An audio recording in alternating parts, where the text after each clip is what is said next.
मैं साइंटिस्ट ई हूँ सीटेक बेंगलोर में। मैं सीनियर IEEE मेंबर हूँ। मेरे 25 से ज़्यादा पब्लिकेशंस हैं और मैंने काफ़ी सारे क्षेत्रों में काम किया है। PKI, cyber security, data science, quantum computing आदि कई सारे क्षेत्रों में मैंने काम किया है। PKI में भी मेरी काफ़ी प्रोफिशिएंसी है। तो आज का कार्यक्रम हम शुरू करते हैं डिजिटल सिग्नेचर के बारे में जानने के लिए। तो सबसे पहले आते हैं कि जो सबसे पहले आते हैं कि हमें डिजिटल सिग्नेचर की आवश्यकता क्यों है। तो जो इलेक्ट्रॉनिक्स की दुनिया है उसमें काफ़ी सारे हमले हो सकते हैं, काफ़ी सारे अटैक हो सकते हैं। तो एक एक करके देखते हैं कि क्या क्या चीज़ें हो सकती हैं। तो पहली चीज़ है गोपनीयता पे हमला। तो अगर दो व्यक्ति हैं जो एक दूसरे से कम्युनिकेट कर रहे हैं, एक दूसरे से बात कर रहे हैं, तो ऐसा संभव है कि बीच में कोई एक तीसरा आदमी उस बातों को सुन रहा हो। क्यों? क्योंकि जो भी हम कम्युनिकेशन करते हैं वो किसी न किसी माध्यम से कहीं जाता है। मैं यहाँ लखनऊ में हूँ, मेरा कोई साथी बेंगलोर में है, तो हम अगर फ़ोन के माध्यम से अगर एक दूसरे से संपर्क में हैं तो रास्ते में स्विचेज होते हैं, राउटर्स होते हैं, ऐसे कई सारे उपकरण होते हैं जिनके थ्रू हमारा जो संदेश है वो जाता है। अब बीच में कोई भी आदमी एक ऐसा उपकरण लगा सकता है जिसके माध्यम से वो देख सकता है कि जो क्या संदेश एक व्यक्ति से दूसरे व्यक्ति को जा रहा है। तो इस चीज़ को हम कहते हैं गोपनीयता पे हमला। तो कायदे से होना ये चाहिए कि अगर व्यक्ति ए बी से बात कर रहा है तो उन दोनों के अतिरिक्त किसी और व्यक्ति को उसकी जानकारी नहीं होनी चाहिए। अगर हो जाती है, अगर बीच में कोई व्यक्ति उसको पढ़ पाता है, उसको देख पाता है, तो इसका मतलब कि ये हमारी गोपनीयता पे हमला है। और जो कंप्यूटर वर्ल्ड है, जो डिजिटल वर्ल्ड है, उसमें ऐसा होता ही है, आप उसको रोक नहीं सकते हैं। अब आते हैं अखंडता पे हमला। तो अखंडता पे हमला ऐसा है कि अगर हम किसी को कोई संदेश भेजते हैं, कोई डॉक्यूमेंट भेजते हैं और बीच में कोई आदमी उसको बदल सके, उसको डिलीट कर सके, हटा सके, तो इसको हम बोलते हैं अखंडता पे हमला। यहाँ जो उदाहरण दिया गया है इसमें ये दिखलाया गया है कि एक कस्टमर बैंक को इंस्ट्रक्शन दे रहा है कि बीरू के खाते में 1 लाख रुपया जमा किया जाए, किंतु बीच में कोई एक आदमी है, एक जैसे हैकर होते हैं, तो हैकर है जो कि उस संदेश को बदल दे रहा है और केवल 1 रुपये बीरू के खाते में और बाकी 99,999 वो अपने खाते में मंगा रहा है। अब देखिए वो 1 रुपया भी बीरू के खाते में क्यों जाए?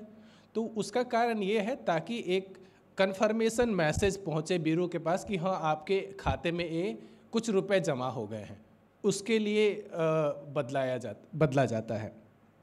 तो इस चीज़ को बोलते हैं अखंडता पे हमला, कि अगर व्यक्ति ए व्यक्ति बी को कोई संदेश भेज रहा है और बीच में कोई उसको परिवर्तित कर दे। जो अगली बात है वो है प्रामाणिकता पे हमला। अक्सर आप लोगों ने देखा होगा कि स्कैम होते हैं कि कोई बोलता है कि हम आपके फ्रेंड बोल रहे हैं, मुंबई से बोल रहे हैं, हम इस परिस्थिति में फंस गए, हमें कुछ पैसे दीजिए, ठीक है। और कई बार ऐसा होता है, बहुत ही मुश्किल होता है ये प्रमाणित करना कि हम उसी व्यक्ति से बात कर रहे हैं कि नहीं। कभी कभी वो ये भी बोल सकता है कि मेरा मोबाइल गुम हो गया है, मैं किसी और के मोबाइल से बात कर रहा हूँ। तो डिजिटल वर्ल्ड में भी ऐसा होता है। फेसबुक पे आपको फ्रेंडशिप रिक्वेस्ट आते हैं और उस पर नाम आपके फ्रेंड का लिखा होता है, बट क्या आपके पास ऐसा कोई तरीका है जिससे कि आप सुनिश्चित कर सके कि ये वो वही आदमी है, आपका फ्रेंड ही है? तो इस तरह की बातें भी होती है डिजिटल वर्ल्ड में, क्योंकि हम दूसरे आदमी, जो दूसरे तरफ आदमी है, उसको हम देख नहीं सकते हैं, उससे कोई पहचान नहीं मांग सकते कि भाई आधार दिखाओ। तो ऐसे में ये सुनिश्चित करना कि ये वही आदमी है, ये बहुत ही मुश्किल कार्य है। इसे हम प्रामाणिकता पे हमला बोलते हैं। जो उदाहरण यहाँ दिखलाया गया है उसको आप समझ सकते हैं कि कोई तीसरा आदमी बसंती का नाम लेके बोलता है कि भाई मैं बसंती हूँ, मुझे सारे टेंडर डॉक्यूमेंट भेजो। तो ऐसा हो सकता है। आजकल कई सारे स्पूफ ईमेल आते हैं जिसमें कि कहा जाता है कि मैं फ़लाना आदमी हूँ, मुझे ये जानकारी चाहिए, कृपया मेरी मदद करें। तो इस तरह के स्कैम्स आते हैं जो कि प्रामाणिकता पे हमला है। तो अब आते हैं हम कि जो हमारा डिजिटल वर्ल्ड है, इन सब हमलों के बीच में जो हमारा डिजिटल वर्ल्ड है, उसमें अगर हम ट्रस्ट करना चाहें, उस पर विश्वास करना चाहें कि भाई ये डिजिटल वर्ल्ड जो है वो बिल्कुल ट्रस्टवर्दी है, तो उसके लिए हम कौन कौन से एलिमेंट्स चाहिए, हमको कौन कौन से मूल तत्व हैं जिसकी हमको आवश्यकता है। तो जो पहली बात है वो है प्राइवेसी।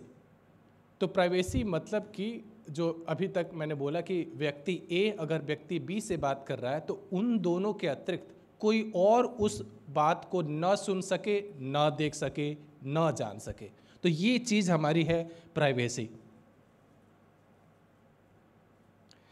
तो दूसरी आती है ऑथेंटिसिटी। तो ऑथेंटिसिटी में ये सुनिश्चित करना कि भाई हम जिससे बात कर रहे हैं उसकी जो पहचान है वो वही है जो वो बता रहा है। तो ये प्रामाणिकता है, ये ऑथेंटिसिटी है। इसके बाद आते हैं हम अखंडता पे। अखंडता पे हमने अभी अभी बात की कि जब एक व्यक्ति दूसरे व्यक्ति को कोई संदेश भेजता है और कोई तीसरा व्यक्ति उसको बीच में बदल देता है, किसी भी तरह से बदल देता है, तो ये चीज़ नहीं होना चाहिए। ये जो है वो हमारी अखंडता पे हमला है। और हम डिजिटल वर्ल्ड की जब बात करते हैं तो हमें ये सुनिश्चित करना है कि जो ये अखंडता है वो बरकरार रहे, वो हमें कोई उसमें बदलाव ना हो पाए। और फाइनली एक प्रॉपर्टी होती है जिसको हम बोलते हैं नॉन रेपुडिएशन और गैर अस्वीकृति। तो पहले आते हैं कि रेपुडिएशन क्या होता है। तो रेपुडिएशन में ये होता है कि अगर मैं किसी को ईमेल करूं, सपोज करिए कि कोई थ्रेटनिंग, कोई धमकी भरा पत्र लिखूं और बाद में बोल दूं कि नहीं मैंने तो भेजा ही नहीं, तो क्या कोई तकनीकी तरीका है जिससे कि हम ये सुनिश्चित कर सकें कि अगर किसी ने कोई गलत संदेश भेजा हो, कोई जैसे धमकी भरा संदेश भेजा हो और बाद में वो इस बात को नकार ना सके कि भाई नहीं मैंने नहीं भेजा है, तो ऐसा कोई तरीका है क्या? तो ये जो चार मूल तत्व है, अखंडता, प्रामाणिकता, गोपनीयता और गैर अस्वीकृति, ये चार चीज़ अगर किसी तरह से हम सुनिश्चित कर सके डिजिटल वर्ल्ड में, तो उस वर्ल्ड को हम ट्रस्ट कर सकते हैं। तो इस चीज़ को हम डिजिटल ट्रस्ट का नाम देते हैं कि भाई जो डिजिटल वर्ल्ड में विश्वास कायम कर सके, इसको हम डिजिटल ट्रस्ट का नाम देते हैं। अब हमें ये चार चीज़ चाहिए डिजिटल वर्ल्ड में। तो डिजिटल सिग्नेचर जो है वो एक तरीका है जिसके तहत हम इनमें से तीन चीज़ को प्राप्त कर सकते हैं। तो आइए देखते हैं कैसे करते हैं। तो डिजिटल सिग्नेचर से पहले हम बात करते हैं हस्ताक्षर की, जो हम अपने हाथों से करते हैं। तो जो हस्ताक्षर करते हैं वो क्या है, तो वो भी एक यूनिक पैटर्न है, ठीक है। अब वो जो यूनिक पैटर्न है वो हर आदमी के अंदर होता है कि वो अपना सिग्नेचर कैसे करता है, अपना हस्ताक्षर कैसे करता है। वो किसी को समझा नहीं सकता है कि भाई ऐसे कर्व बनाओ, यहाँ इतना प्रेशर डालो, इतना दबाव डालो, वो बता नहीं सकता है, बट वो दिखा सकता है कि ऐसे सिग्नेचर होता है, ठीक है। तो वो एक यूनिक पैटर्न होता है और उसमें भी एक सीक्रेट इन्वॉल्व होता है कि भाई मैं अपना हस्ताक्षर किस तरह से करता हूँ, ये मेरे लिए एक सीक्रेट है। ऐसा नहीं कि मैं आपको समझा सकता हूँ, सिखा सकता हूँ। हाँ, ये अलग बात है कि कुछ फॉर्जरर होते हैं जो कि उसको फॉर्ज कर सकते हैं, लेकिन एक कोई अगर एक्सपर्ट हो तो वो उसको देख के आसानी से बता सकता है कि ये नकली है और ये असली हस्ताक्षर है। अब हस्ताक्षर के साथ क्या क्या दिखते हैं वो पहले देखते हैं और फिर हम देखेंगे कि अगर हम डिजिटल सिग्नेचर को अपना लें तो क्या जो हस्ताक्षर के साथ जो समस्या है क्या उसका निराकरण हो सकता है। तो पहली समस्या जो है वो ये है कि हम कंटेंट में बदलाव कर सकते हैं। जो भी हमारी सामग्री है पेपर पे लिखी हुई और उस पर हस्ताक्षर किया हुआ है, उसके बाद से हम कंटेंट यानी जो सामग्री है उसमें बदलाव कर सकते हैं, पहली बात। और दूसरी बात इम्पर्सोनेशन, वो हम ऑलरेडी देखे हैं कि भाई एक तीसरा आदमी बोला कि नहीं मैं अनूप कुमार पांडे हूँ, तो आप कैसे विश्वास करेंगे कि भाई यही अनूप कुमार पांडे है। एक उदाहरण देखेंगे।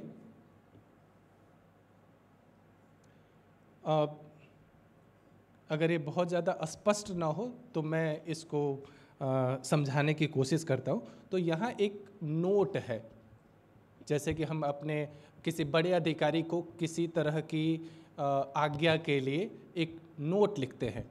अब देखिए, जो पहला बाएं तरफ का जो नोट है उस पर जो अधिकारी है उन्होंने लिखा है नॉट अप्रूव्ड, यानी कि उन्होंने उसको अनुमोदित नहीं किया है, ठीक है, और अपना हस्ताक्षर कर दिया। अब दाएं तरफ देखिए, जो नॉट है उसके बाद एक ई लगा दिया गया है। ऐसा कर सकते हैं क्योंकि वो फिजिकल डॉक्यूमेंट है, ऑलरेडी साइन किया हुआ है, हमको बस एक ई लगाना है छोटा सा, वो कर सकते हैं।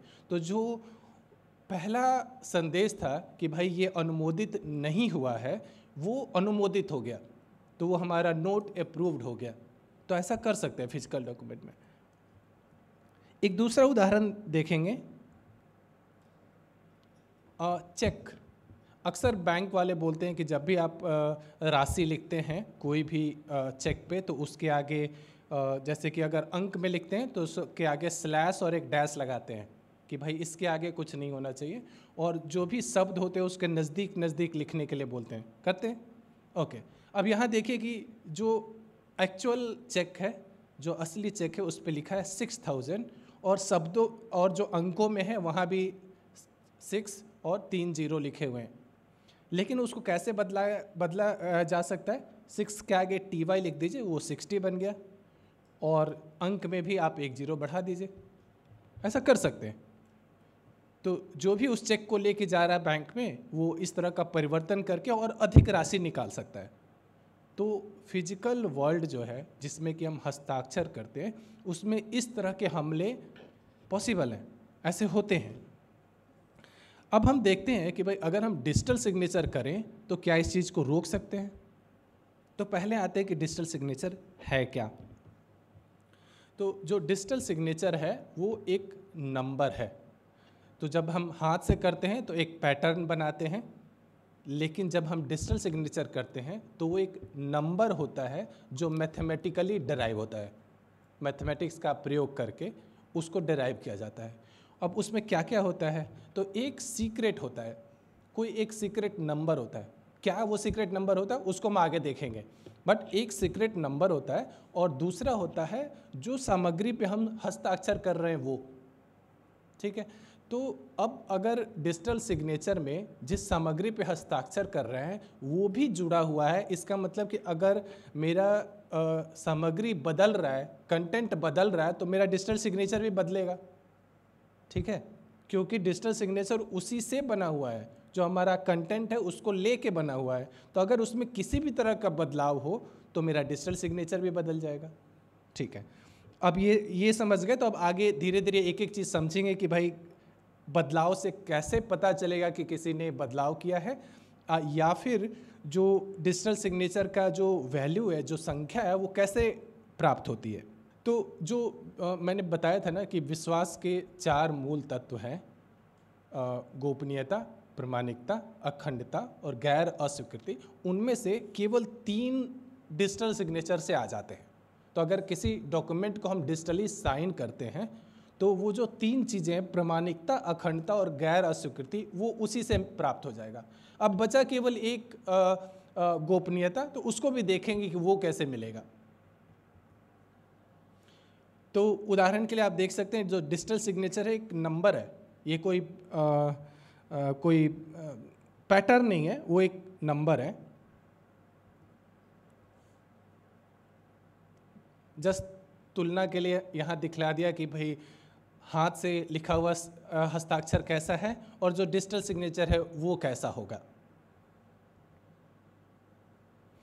तो डिजिटल सिग्नेचर को समझने के लिए हम आते हैं क्रिप्टोग्राफी पे।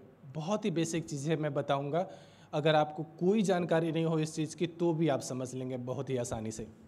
तो जो क्रिप्टोग्राफी होता है उसमें ऐसा होता है कि जो भी हम संदेश किसी को भेजते हैं उसको किसी दूसरे रूप में बदल देते हैं, ताकि बीच में अगर कोई उस चीज़ को देखे तो वो समझ ना पाए, ठीक है। जैसे कि भाषा जो है वो भी एक तरह की कह सकते हैं कि क्रिप्टोग्राफी टाइप है कि भाई अगर हम दोनों एक पर्टिकुलर भाषा को जानते हैं तो हम हमेशा उसमें बात करें, जो तीसरा आदमी वो कभी समझ ही नहीं पाया कि ये दोनों बात क्या कर रहे हैं। ठीक है, तो यहाँ मैंने एक उदाहरण लिया है कि हेलो सीडक एक शब्द है, उसको मैं बदलना चाहता हूँ किसी दूसरे प्रारूप में। क्या करेंगे, तो एक एक जो अक्षर है, एक एक लेटर है, उसको 5 से बढ़ा देंगे। ठीक है, तो जैसे ए जो है वो एफ बन जाएगा, ABCDEF, तो 5 से बढ़ा दिया, एफ बन गया। तो उसी तरह से HELOO सीडैक, इसको हम बदल दिए MJQQTHIFH। अब देखिए, अगर आपको कोई हेलो सीडैक भेजे, आप इसको देखते हैं तो आप आसानी से समझ जाएंगे कि ये भाई ये क्या चीज़ है। पर अगर मैं आपको वो भेजूँ MJQQT, आपको समझ आएगा क्या कि वो क्या है? नहीं, बहुत ही मुश्किल होगा। अब अगर जिसको भी वो संदेश प्राप्त होता है वो क्या कर सकता है कि उसको 5 से घटा देगा। जैसे हमने 5 से बढ़ाया वैसे वो 5 से घटा देगा, तो उसको वापस जो है वो हेलो सीडैक वर्ड मिल जाएगा। तो ये एक तरह की क्रिप्टोग्राफी है। जो मैं जो बता रहा हूँ वो काफ़ी बेसिक है, इतना आसान देंगे तो बहुत सारे ऐसे हैकर हैं जो इसको भी तोड़ लेंगे। तो इतना बेसिक नहीं होता, ये जस्ट आपके समझने के लिए है कि इस तरह से हम कर सकते हैं।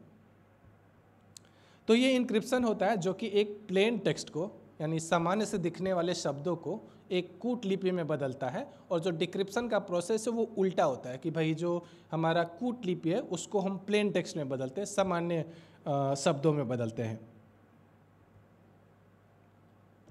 अब ये जो हमने बदलने की प्रक्रिया देखी, तो उसमें एक की का प्रयोग होता है, कुंजी की का प्रयोग होता है।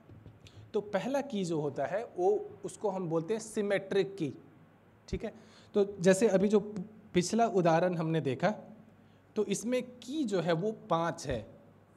ठीक है, क्योंकि उस 5 से ही मैंने संख्याओं, जो भी हमारे लेटर थे उनको 5 से बढ़ाया और फिर 5 से ही घटाया, तो वो जो 5 है वो हमारा है, वो की है।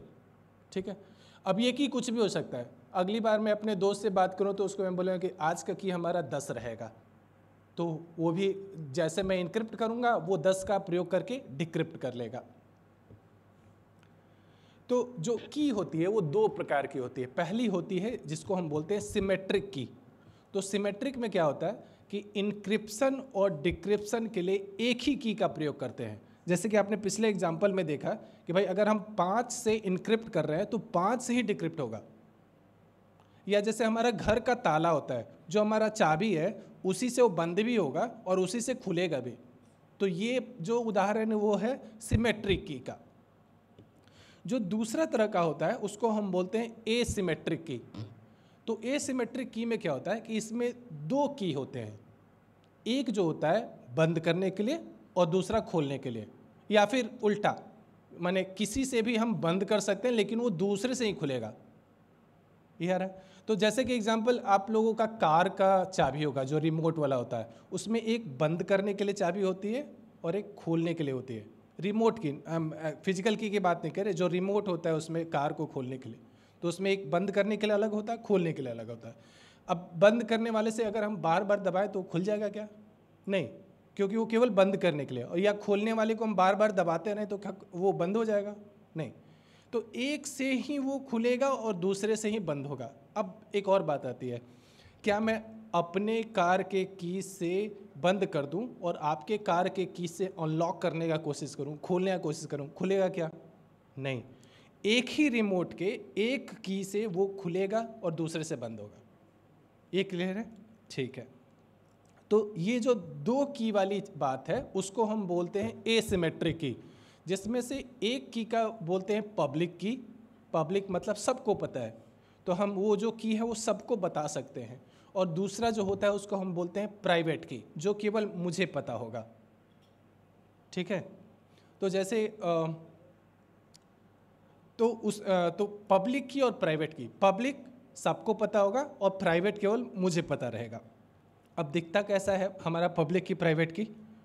तो पब्लिक कंप्यूटर वर्ल्ड है, तो पब्लिक की प्राइवेट की ये दोनों भी एक नंबर होता है, कुछ बहुत ही बड़ा नंबर होता है, और उसको इस तरह से एक फाइल में हम लिख देते हैं। प्राइवेट की और पब्लिक की को एक फाइल में हम लिख के रख सकते हैं। ये भी एक डिजिटल डॉक्यूमेंट है। तो ये जो एसिमेट्रिक की है एसिमेट्रिक क्रिप्टोग्राफी है, इसी को हम पब्लिक की क्रिप्टोग्राफी भी बोलते हैं। जो अभी हम पीकेआई की बात कर रहे थे, तो उसमें जो पब्लिक की क्रिप्टोग्राफी है वो यही एसिमेट्रिक है। तो आखिर सवाल ये उठता है कि भाई हमें एसिमेट्रिक की ज़रूरत ही क्यों पड़ी? जो सिमेट्रिक की है वो तो आसान है, उसको आसानी से प्रयोग कर सकते हैं। तो उसका जवाब ये है कि सिमेट्रिक की में एक ही की से बंद भी होगा, उसी से भी खुलेगा, ठीक है। तो अगर मेरे पास मैं कोई जानकारी आपको भेजना चाहता हूँ, तो मैं उसको लॉक कर दूंगा और आपके पास भेजूंगा, तो आपको अनलॉक करना है। तो अनलॉक करने के लिए आपको की तो पता होना चाहिए। जैसे कि मैंने आज की का प्रयोग किया 10, वो जो पहला एग्जाम्पल दिया था, पहला उदाहरण दिया था, उसमें 10 का प्रयोग किया, तो आपको भी तो पता होना चाहिए कि मैंने 10 का प्रयोग किया। मैं 10 से करूँ, आप 5 से खोलेंगे तो खुलेगा क्या? नहीं खुलेगा। तो आखिर मैं आपको कैसे बताऊं कि मैंने 10 का प्रयोग किया है? तो चलिए एक काम ये कर सकते हैं कि हम कभी मिले तो आपको बता दें कि भाई अगली बार मैं 10 का प्रयोग करूंगा, आप 10 से खोल लेना। मैं आपको फ़ोन कर सकता हूं, आपको इंटरनेट के माध्यम से भेज सकता हूं, लेकिन बात वही है कि इंटरनेट के माध्यम से भेजेंगे तो फिर बीच में कोई देख लेगा। पहली समस्या ये है। दूसरी समस्या ये है कि अगर एक ही की 2 आदमी के पास है, ठीक है, जैसे रूम पार्टनर हैं, 2 रूम पार्टनर हैं, एक ही की से रूम खोलते बंद करते हैं, कल को उस घर में चोरी होती है, कौन जिम्मेवार है? चाबी तो दोनों के पास है। एक बोलेगा कि मैंने कुछ नहीं किया, दूसरा बोलेगा मैंने कुछ नहीं किया, किसी एक की तो गलती है। लेकिन यही चीज़ होती है कि अगर प्राइवेट की और पब्लिक की सबकी अलग अलग हो, मेरी कार की अलग है, आपकी कार की अलग है, अगर मेरे कार में चोरी है तो मेरी गलती होगी, मैंने ही की किसी को दी होगी, किसी को बताई होगी। आपके कार में चोरी होती है तो आप उसके लिए जिम्मेवार है, ठीक है। तो ये समस्या थी कि भाई सिमेट्रिक की में एक ही की 2 लोगों को पता है, तो आखिर कौन उत्तरदायी है किसी भी चीज़ के लिए, वो सुनिश्चित करना बड़ा मुश्किल था।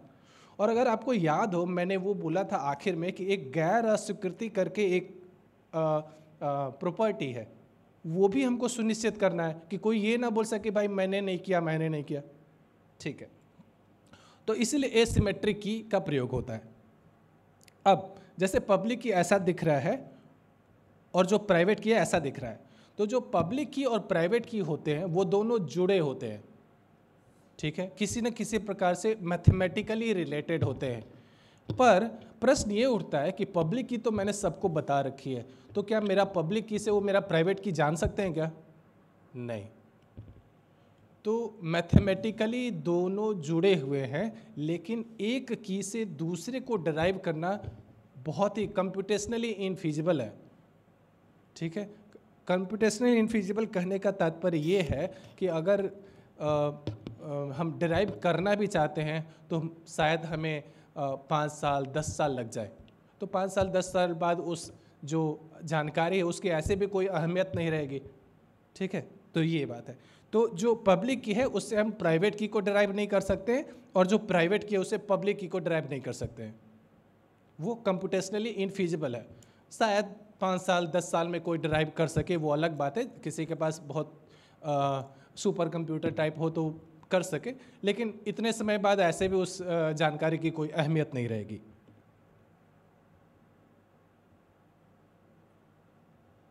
अब ये उदाहरण देने का तात्पर्य ये है, ये मैं समझाना चाहता हूँ कि एक की से अगर लॉक होता है तो दूसरे से अनलॉक होगा।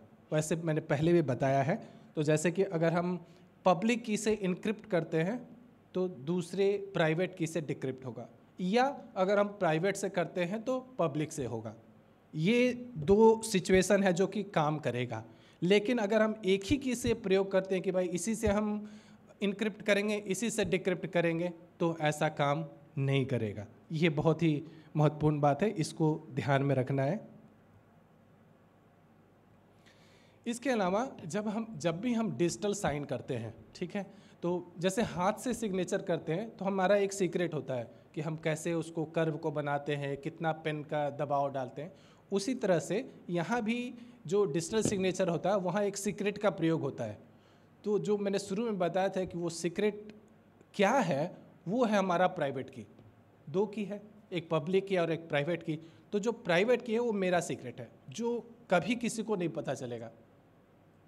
इनफैक्ट जो हमारा एक्चुअल जैसे कि हम लोग जो डिजिटल सिग्नेचर करते हैं तो प्राइवेट की मुझे भी नहीं पता कि वो क्या है, बस हम उसका प्रयोग कर पाते हैं, पर हमको पता नहीं है कि वो कैसा दिखता है, उसमें क्या क्या चीज़ें हैं। ठीक है, तो जैसा कि अभी अभी हमने देखा कि भाई एक से लॉक होगा तो दूसरे से अनलॉक होगा, तो अगर हमने अपने प्राइवेट की से सिग्नेचर किया है तो सिग्नेचर तो हो गया, अब किसी को सत्यापित भी करना है, तो जो हाथ से लिखा हुआ सिग्नेचर होता है तो उसको कैसे सत्यापित करते हैं? बस देखते हैं कि हाँ भाई मैच कर रहा है, ये सिग्नेचर है, ये सिग्नेचर है, दोनों एक जैसा दिख रहा है। बैंक में ऐसे ही करते हैं। तो उसी तरह से हमको डिजिटल वर्ल्ड में भी वेरीफाई करने की ज़रूरत है कि भाई जिसने साइन किया है ये वही आदमी है कि नहीं। तो वेरिफिकेशन के लिए अगर किसी ने अपने प्राइवेट की से उसको साइन किया है तो दूसरे वाले की से ही वेरीफाई होगा।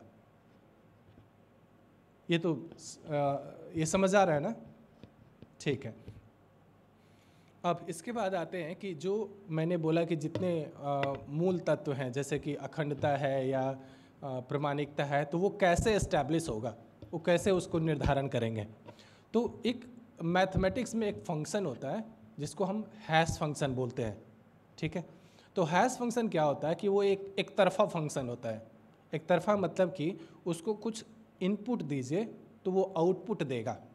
ठीक है, लेकिन आउटपुट से आप फिर से इनपुट नहीं बना सकते हैं। ठीक है, जैसे कि अगर कोई मैथमेटिशियन हो तो इस चीज़ को समझ सकते हैं कि जैसे मैथ में हम लोग लिखते हैं y = x + 5। ठीक है, तो हम उसको उल्टा भी कर सकते हैं, x = y - 5, दोनों चलता है, उसको केवल दिशा बदलनी होती है। लेकिन हैश फंक्शन में ऐसा नहीं होता है। इनपुट से आउटपुट तो मिलेगा, पर आउटपुट से आप वापस इनपुट को नहीं बना सकते। अगेन ये कंप्यूटेशनली इनफिजिबल है। हो सकता है कि 5-10 साल में कोई पता कर ले, लेकिन वर्तमान में ऐसा वो नहीं कर सकते। इसका एक और है कि ये जो हैश फंक्शन होता है उसका आउटपुट जो होता है वो फिक्स्ड होता है कि भाई कितना भी बड़ा मैसेज हो या कितना भी छोटा मैसेज हो, उसका आउटपुट जो है 128 अक्षर का ही बनेगा। 128 या 256, उसका एक अलग अलग हैश फंक्शन होते हैं जिनका आउटपुट का जो साइज़ है वो डिफाइंड है कि भाई अगर हम MD5 यूज़ करेंगे तो जो उसका आउटपुट होगा 128 अक्षरों का होगा। अगर हम SHA 384 यूज़ करेंगे तो जो उसका आउटपुट होगा वो 384 बिट्स का होगा। ठीक है, तो उसका जो आउटपुट होता है वो निश्चित होता है कि इतना ही साइज़ का आउटपुट होगा, और जो आउटपुट निकलता है उसको हम कहते हैं मैसेज डाइजेस्ट। ठीक है, तो ये मैसेज डाइजेस्ट होता है और उसका एक फिक्स्ड आउटपुट होता है। और अगर हम मैसेज में थोड़ा भी बदलाव करें, एक स्पेस ऐड कर दें, एक डॉट ऐड कर दें, छोटा ई लिखा है उसको कैपिटल ई बना दें, किसी भी तरह का जो बदलाव होगा तो जो हमारा आउटपुट निकलेगा वो बिल्कुल ही अलग तरह का निकलेगा। ऐसा नहीं कर सकते हैं कि इनपुट में थोड़ा सा बदलाव किए तो थोड़ा सा आउटपुट में बदलाव होगा, नहीं, ऐसा नहीं है, बिल्कुल ही अलग आउटपुट आपको मिलेगा। उसका भी हम देखेंगे डेमोन्स्ट्रेशन। तो जैसे कि आप देख सकते हैं यहाँ एक मैसेज है और इसमें हमने हैश लगाया और मुझे एक मैसेज डाइजेस्ट मिला। ठीक है, अब दूसरा मैसेज देखिए, दोनों में क्या अंतर है? एक डॉट का अंदर है, 3 PM के बाद एक डॉट लिखा हुआ है। ठीक है, और इसका भी हमने हैश लगाया और आउटपुट मिला। दोनों आउटपुट जो है वो बिल्कुल ही अलग है। ऐसा नहीं कि हम कह सकते हैं कि इसमें यहाँ में थोड़ा सा बदलाव किया हुआ है, नहीं, बिल्कुल ही अलग है। तो ये पहली प्रॉपर्टी होती है कि अगर हमारा मैसेज अलग है, हमारा संदेश अलग है, तो जो हमारा मैसेज डाइजेस्ट होगा वो बिल्कुल ही अलग होगा।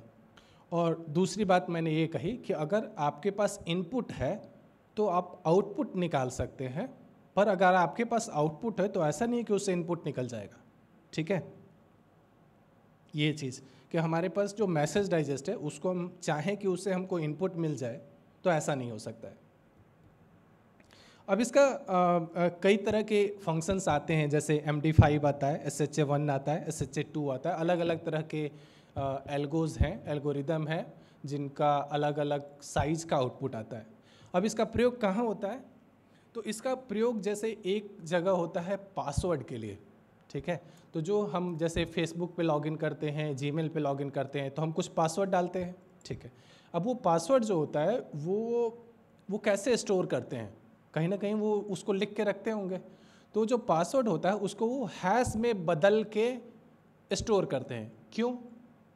इसलिए कि अगर कल को उनका पासवर्ड लीक भी हो जाए, कल को उनका अगर पासवर्ड लीक हो जाए तो कोई भी उस हैश से असली पासवर्ड निकाल ना पाए, ठीक है। अगर हम असली पासवर्ड ही स्टोर करके रखें और कल को कोई हैकर ने हैक कर लिया तो वो हमारा देख सकता है कि भाई इस फलाना आदमी का क्या पासवर्ड है। पर अगर हम उसको हैश में बदल के करें तो जो हैश में बदल के करें तो वो अगर किसी को मिलता भी है तो हैश का प्रॉपर्टी होता है कि भाई आपको आउटपुट से इनपुट तो बना नहीं सकते। तो इसलिए अगर कोई पासवर्ड देख भी ले तो उसको पता नहीं चलेगा कि एक्चुअल पासवर्ड क्या है। जो ये फिंगर प्रिंटिंग है, वो जो आदमी का फिंगर प्रिंट होता है कुछ ऐसा ही होता है। तो जितने भी आदमी हैं सबका एक फिंगर प्रिंट अलग अलग होता है। और जैसे किसी क्राइम सीन पे अगर फिंगर प्रिंट मिला तो क्या आप बोल सकते हो कि ये फिंगर प्रिंट फलाना आदमी का है? डायरेक्टली निकाल सकते हो क्या? नहीं। तो फिर कैसे करेंगे? तो उसका करने का तरीका है कि आप कुछ जो सस्पेक्ट हैं, कुछ लोग कि भाई ये आदमी चोरी कर सकते हैं, तो उन लोगों को बुलाइए, सबकी फिंगरप्रिंट लीजिए और आप मैच कर लीजिए। लेकिन आप फिंगरप्रिंट से आदमी की जानकारी नहीं निकाल सकते, आप केवल दूसरों के फिंगरप्रिंट लेके मैचिंग कर सकते हैं कि भाई ये फिंगरप्रिंट इससे मैच हो रहा है, यानी कि यही आदमी चोर है। ये कहने का अभिप्राय है। तब आते हैं, जब हैश हमें पता चल गया और हमें पब्लिक की प्राइवेट की पता चल गई, तो अब आगे आते हैं कि भाई डिजिटल सिग्नेचर होगा कैसे। तो डिजिटल सिग्नेचर में पहला ये होता है कि जो भी हम संदेश भेजना चाहते हैं उसको पहले हम हैश करेंगे। तो हैश करेंगे तो हमको एक डाइजेस्ट मिल जाएगा। तो ये है हमारी पहली प्रक्रिया कि जो भी मैसेज है उसको हैश करेंगे जिससे कि हमको एक डाइजेस्ट मिल जाएगा। दूसरे चरण में हम जो डाइजेस्ट मिला है उसको अपने प्राइवेट की से इनक्रिप्ट करेंगे। तो दो ही प्रक्रिया है, पहला कि हमने हैश लगाया जिससे कि हमें एक डाइजेस्ट मिला, और फिर उस डाइजेस्ट को हमने प्राइवेट की से इनक्रिप्ट किया और जो आउटपुट मिला उसको हम बोल दिए कि ये हमारा डिजिटल सिग्नेचर है। अब डिजिटल सिग्नेचर मिल गया तो उस डिजिटल सिग्नेचर को हम क्या करेंगे कि जो हमारा मैसेज है उसमें जोड़ देंगे। तो ऊपर में हमारा ओरिजिनल मैसेज है और नीचे हमारा डिजिटल सिग्नेचर है। आप जो पेपर पे करते हैं सिग्नेचर, उसमें भी वही होता है कि ऊपर कंटेंट होता है, नीचे किसी अधिकारी का हस्ताक्षर होता है। उसी तरह से यहाँ भी हमने वही किया कि एक डिजिटल सिग्नेचर बनाया। कैसे बनाया? तो पहले संदेश का हैश लिया, उस हैश को इनक्रिप्ट किया प्राइवेट की से, तो बन गया हमारा डिजिटल सिग्नेचर। और जो डिजिटल सिग्नेचर बना उसको हमने जो ओरिजिनल मैसेज था उसमें जोड़ दिया। तो ये प्रक्रिया हो गई हमारी डिजिटल सिग्नेचर बनाने की। तो ये एक ये प्रदर्शन का एक दूसरा तरीका है कि हमारे पास एक मैसेज है, उसको मैंने हैश से पास किया, हैश में भेजा, तो मुझे एक मैसेज डाइजेस्ट मिला और उसके बाद से मैंने उसको प्राइवेट की से इनक्रिप्ट किया, तो मुझे डिजिटल सिग्नेचर मिल गया। अब उस डिजिटल सिग्नेचर को मैं मैसेज के साथ जोड़ रहा हूँ, जो मेरा ओरिजिनल मैसेज है उसी में मैं उस डिजिटल सिग्नेचर को जोड़ रहा हूँ। तो ये जोड़ने के बाद जो फाइनल बनता है कंटेंट और मैसेज, उन दोनों को मिला के जो भी रिसीवर उसको मैं भेज दूंगा। फिजिकल दुनिया में भी यही होता है कि भाई एक कागजात है, उस पर किसी अधिकारी ने हस्ताक्षर की और फाइनली उसको हम इन्वेलप में डाल के किसी जिसको भी भेजना है उसको भेज देंगे। तो यहाँ भी वही प्रक्रिया है, केवल जो हस्ताक्षर करने की प्रक्रिया है वो अलग है। तो इलेक्ट्रॉनिक्स है तो हम इलेक्ट्रॉनिक्स की दुनिया में ये यूज़ करें, एक हैशिंग एल्गोरिदम और इनक्रिप्शन यूजिंग प्राइवेट की। इनक्रिप्शन किया हम प्राइवेट की सहायता से। अब किसी ने साइन तो कर दिया, तो पेपर वाले में तो हम देख के बता देते थे कि भाई ये सिग्नेचर किसका है। अब यहाँ क्या पद्धति है जिसके तहत हम सत्यापित कर सके कि ये डिजिटल सिग्नेचर किसका है? तो सत्यापन के लिए जो हमारा रिसीवर है उसको ये दो चीज़ मिला, मैसेज मिला और उसके नीचे डिजिटल सिग्नेचर मिला, ठीक है। तो क्या कर सकता है कि जो मैसेज मिला उसको वो हैश कर लेगा, ठीक है। तो मैसेज को हैश कर लेगा तो उसको एक डाइजेस्ट मिलेगा, और जो सिग्नेचर है वो साइन हुआ था हमारा प्राइवेट की से, तो उसको पब्लिक की से डिक्रिप्ट कर लेंगे। उल्टा, अगर प्राइवेट से साइन हुआ है तो पब्लिक की से डिक्रिप्ट करेंगे। अब भाई जब डिक्रिप्ट करेंगे तो वो भी एक मैसेज डाइजेस्ट होगा। क्यों? क्योंकि मैंने मैसेज डाइजेस्ट को ही तो इनक्रिप्ट किया था ना। जो ये हमारा डिजिटल सिग्नेचर मिला था वो किसको इनक्रिप्ट किया था? डाइजेस्ट को। तो अगर मैं डिक्रिप्ट करूं तो वापस मुझे डाइजेस्ट ही मिलेगा। तो आते हैं फिर से वेरिफिकेशन पे। तो हमारे पास एक मैसेज है और डिजिटल सिग्नेचर है। जो मैसेज है उसको हम हैश करेंगे, एक डाइजेस्ट मिला, और जो हमारा सिग्नेचर है उसको डिक्रिप्ट करेंगे, उससे भी एक हैश मिला। अब 2 हैश मिल गए, दोनों को हम कंपेयर कर लेंगे। ठीक है, दोनों की तुलना कर लेंगे। दोनों अगर एक है इसका मतलब कि मेरा सिग्नेचर जो है वो सत्यापित हो गया, जो डिजिटल सिग्नेचर है वो वेरीफाई हो गया। अगर दोनों मैच नहीं करते, दोनों एक जैसे नहीं दिखते हैं, इसका मतलब कि सिग्नेचर में कोई गलती है। अब जैसे समझिए कि जो क्रिप्टोग्राफी लिखा हुआ है नीचे, जो संदेश लिखा हुआ है, उसमें मैं एक स्पेस ऐड कर दूं। ठीक है, तो अगर मैं एक स्पेस ऐड कर दूंगा तो क्या होगा? जो हमारा डाइजेस्ट है वो बिल्कुल ही बदल जाएगा। दोनों मैच नहीं करेंगे, दोनों मिलेंगे नहीं, एक जैसे दिखेंगे नहीं, तो जो सिग्नेचर है वो फेल हो जाएगा। ये समझ आया? इस पे अभी तक में कोई प्रश्न है? कुछ समझने में कोई दिक्कत? किसी चीज़ को मैं दोहरा दूं?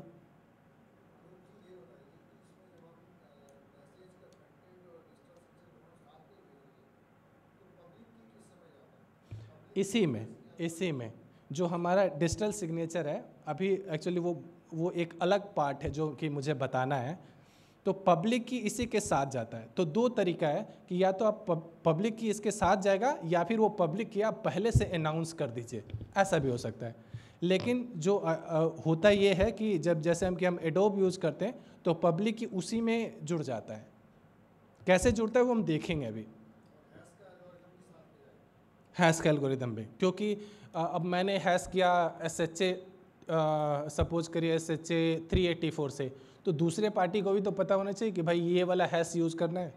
वो कोई और हैश यूज़ करेगा तो भी मैच नहीं करेगा, तो वो सारी जानकारी जाती है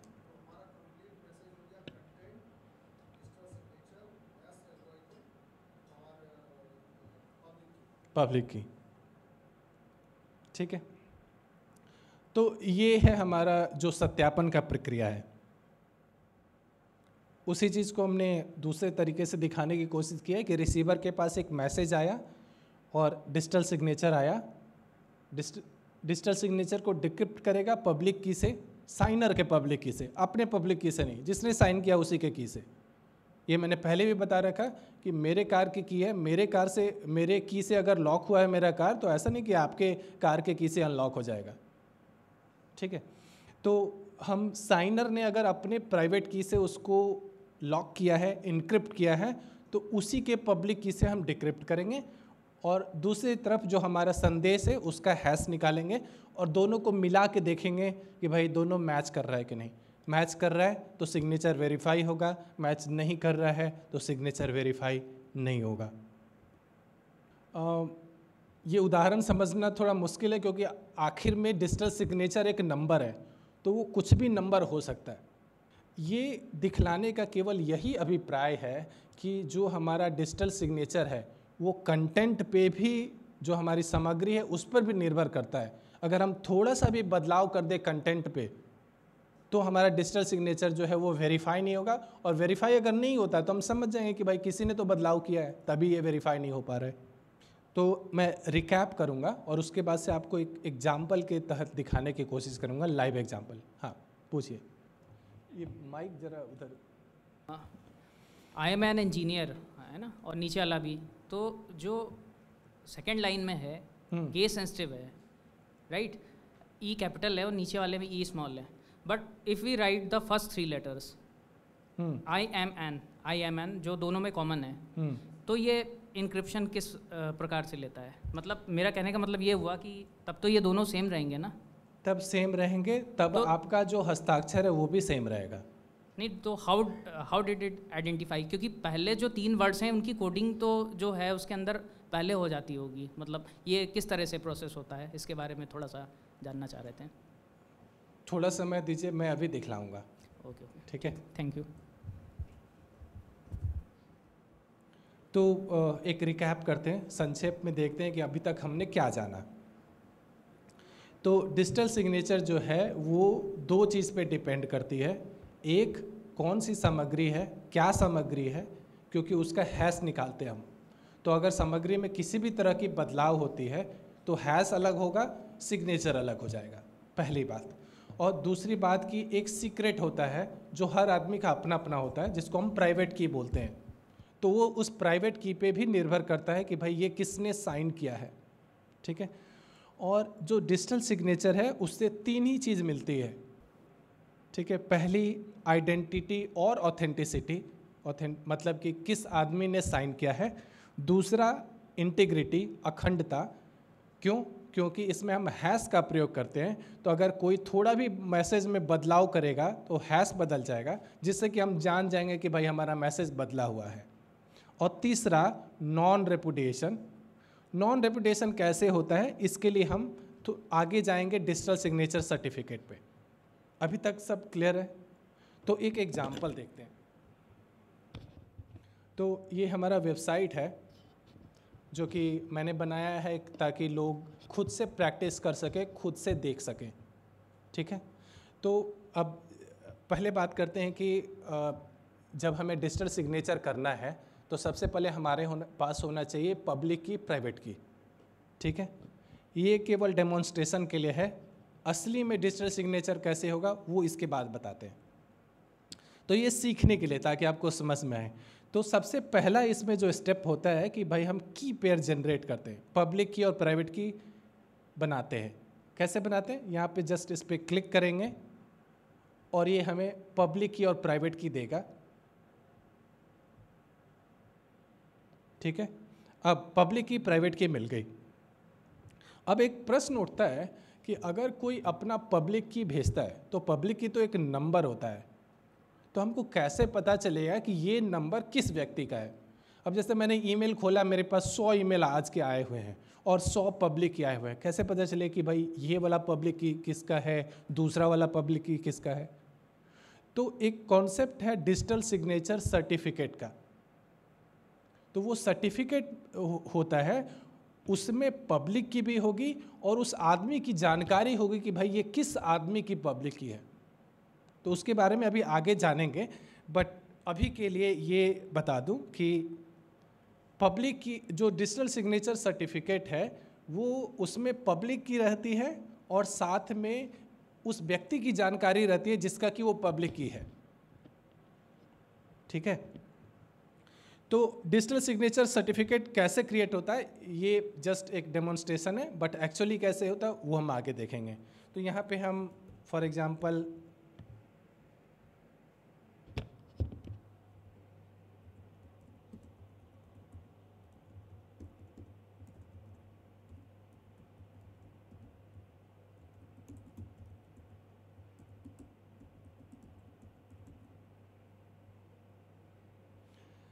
तो जब डिजिटल सिग्नेचर सर्टिफिकेट की बात आई, पब्लिक की तो हमने पिछले जो स्टेप था, पिछला कदम था, उस पर मिल गया। अब अगली बात है कि हमको अपनी जानकारी भी देनी होगी, क्योंकि तभी पता चलेगा कि ये पब्लिक की किसकी है। तो यहाँ हम अपनी जानकारी भर रहे हैं और जनरेट पे क्लिक करेंगे तो एक सर्टिफिकेट बना। अब इस सर्टिफिकेट को हम डाउनलोड कर लेंगे, इसको खोल के देखते हैं कि ये कैसा दिखता है। तो ये इस तरह का सर्टिफिकेट है। ठीक है। ये जो है सर्टिफिकेट मैंने जनरेट किया है, तो इसीलिए ये वैलिड नहीं है, मान्य नहीं है। अगर हम किसी कोर्ट में जाएं तो ये मान्य नहीं है, क्योंकि ऐसा तो कोई भी खुद से बना लेगा। ये केवल इस डेमोन्स्ट्रेशन के लिए, ये समझने के लिए है कि ये प्रोसेस काम कैसे करता है। और ये जो सर्टिफिकेट है, अगर हम डिटेल में जाएं तो यहाँ आप देख सकते हैं नीचे एक आता है सब्जेक्ट। सब्जेक्ट मतलब वो आदमी कौन है जिसके लिए कि ये सर्टिफिकेट बनाया गया है। तो जो जो जानकारी मैंने वहाँ भरी थी वो यहाँ जानकारी दिखेगी, और जो हमारा पब्लिक की है वो यहाँ दिख रहा है। वो जो नंबर है पब्लिक की का नंबर वो यहाँ दिख रहा है। तो ये डिजिटल सिग्नेचर सर्टिफिकेट है जिसमें दो महत्वपूर्ण चीज़ें हैं। पहला, आदमी का इन्फॉर्मेशन कि भाई ये किस आदमी के लिए है। दूसरा, पब्लिक की। एक और चीज़ है कि जो हमारा डिजिटल सिग्नेचर सर्टिफिकेट होता है वो हमेशा के लिए मान्य नहीं होता है। टेक्नोलॉजी चेंज हो रही है, रोज़ कुछ न कुछ बदलाव आ रहे हैं। तो आज जो सुरक्षित है हो सकता है कल को वो सुरक्षित ना रहे।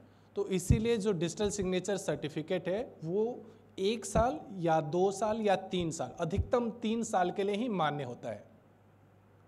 उसके बाद आपको उसको बदलने की ज़रूरत है, उसके बाद वो एक्सपायर हो जाएगा और आपको एक नए डिजिटल सिग्नेचर सर्टिफिकेट की आवश्यकता होगी। तो जैसे अगर इस सर्टिफिकेट को देखें जो मैंने अभी बनाया है, ये 1 साल के लिए वैलिड है। यहाँ दिख रहा है 2024 से 2025। इसको मैं जूम करने की कोशिश करता हूँ, अब शायद साफ साफ दिखे। ठीक है, तो एक वैलिडिटी होती है। सो इस पे बाद में आएंगे। फ़िलहाल चलते हैं डिजिटल सिग्नेचर को समझने के लिए। तो अब हमारे पास एक मैसेज है, जैसे कि मैं यहाँ लिखता हूँ, हाय आई एम अनूप। ठीक है, तो ये मैसेज मिल गया हमें। अब अगला स्टेप होगा कि उस मैसेज का मुझे मैसेज डाइजेस्ट बनाना होगा। तो इसके लिए मैं कोई एक एल्गो चुन सकता हूँ। कई तरह के एल्गो आते हैं। तो सपोज करिए कि मैं ये चुनता हूँ, तो ये मेरा डाइजेस्ट बना। कोई और चुनता हूँ 512, तो थोड़ा सा बड़ा डाइजेस्ट बनेगा। बस इतना ही अंतर है। और जितना बड़ा उतना सुरक्षित, छोटा मतलब थोड़ा असुरक्षा। अब मेरे पास एक मैसेज डाइजेस्ट है और मेरे पास मेरा प्राइवेट की है। और ऑलरेडी हमने बात किया है कि सिग्नेचर करने के लिए करना क्या है, जो हमारा डाइजेस्ट है उसको हम इनक्रिप्ट करेंगे अपने प्राइवेट की से। तो करते हैं। तो करने के बाद से हमें एक डिजिटल सिग्नेचर मिला जो कि फिर से एक नंबर ही है। अब आगे आते हैं कि वेरिफिकेशन कैसे करें। तो वेरिफिकेशन के लिए हमारे पास डिजिटल सिग्नेचर आ गया और प्राइवेट की से इनक्रिप्ट हुआ था, तो पब्लिक की का इस बार प्रयोग करेंगे वेरीफाई करने के लिए। और ये हमारा मैसेज है जो कि हमको मिला है। अब इस पर क्लिक करते हैं वेरीफाई पे। 3 चीज़ों को प्रयोग करके वेरीफाई करना है ना। वेरिफिकेशन में मैंने बताया था कि 2 काम करेंगे। पहला तो डिक्रिप्ट कर देंगे जो हमारा डिजिटल सिग्नेचर है, तो उससे एक हैश मिलेगा। और दूसरा करेंगे जो मैसेज हमारा ओरिजिनल है उसको हैश कर देंगे। तो बेसिकली मेरे पास अब 2 हैश आ गए।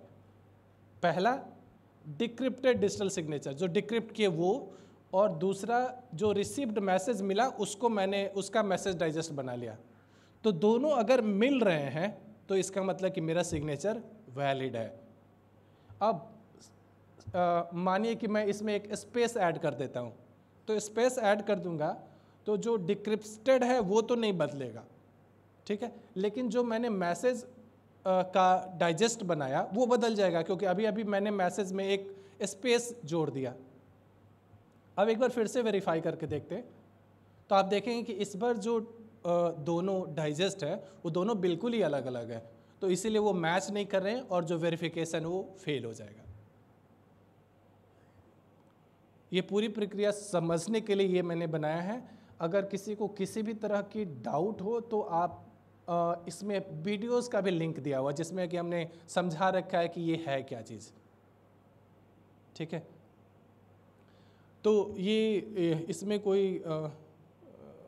कोई समस्या, कुछ पूछना है? ओके, नहीं पूछना है तो हम आगे चलते हैं सर्टिफिकेट के पास।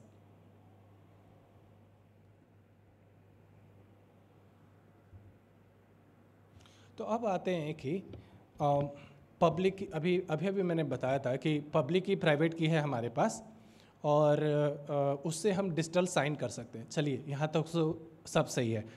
अभी इन्होंने एक प्रश्न उठाया था कि पब्लिक की कैसे भेजें, तो वो भी महत्वपूर्ण है।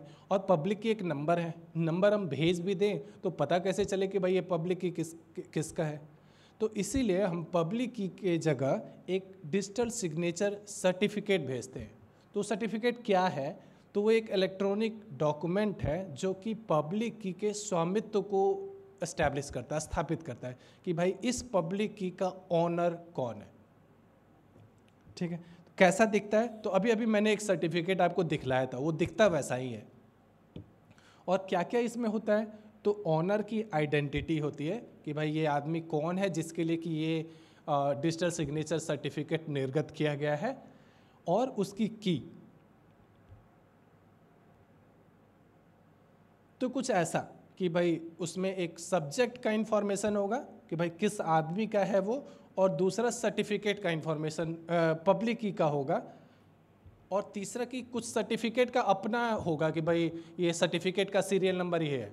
जैसे आपको अगर किसी कॉलेज से सर्टिफिकेट मिलता है तो उस पर भी आपकी जानकारी होती है कि मिस्टर XYZ ने ये कोर्स कंप्लीट किया है, फर्स्ट डिवीज़न से किया है। कुछ सर्टिफिकेट का भी अपना सीरियल नंबर होगा और नीचे कोई अधोहस्ताक्षरी होगा।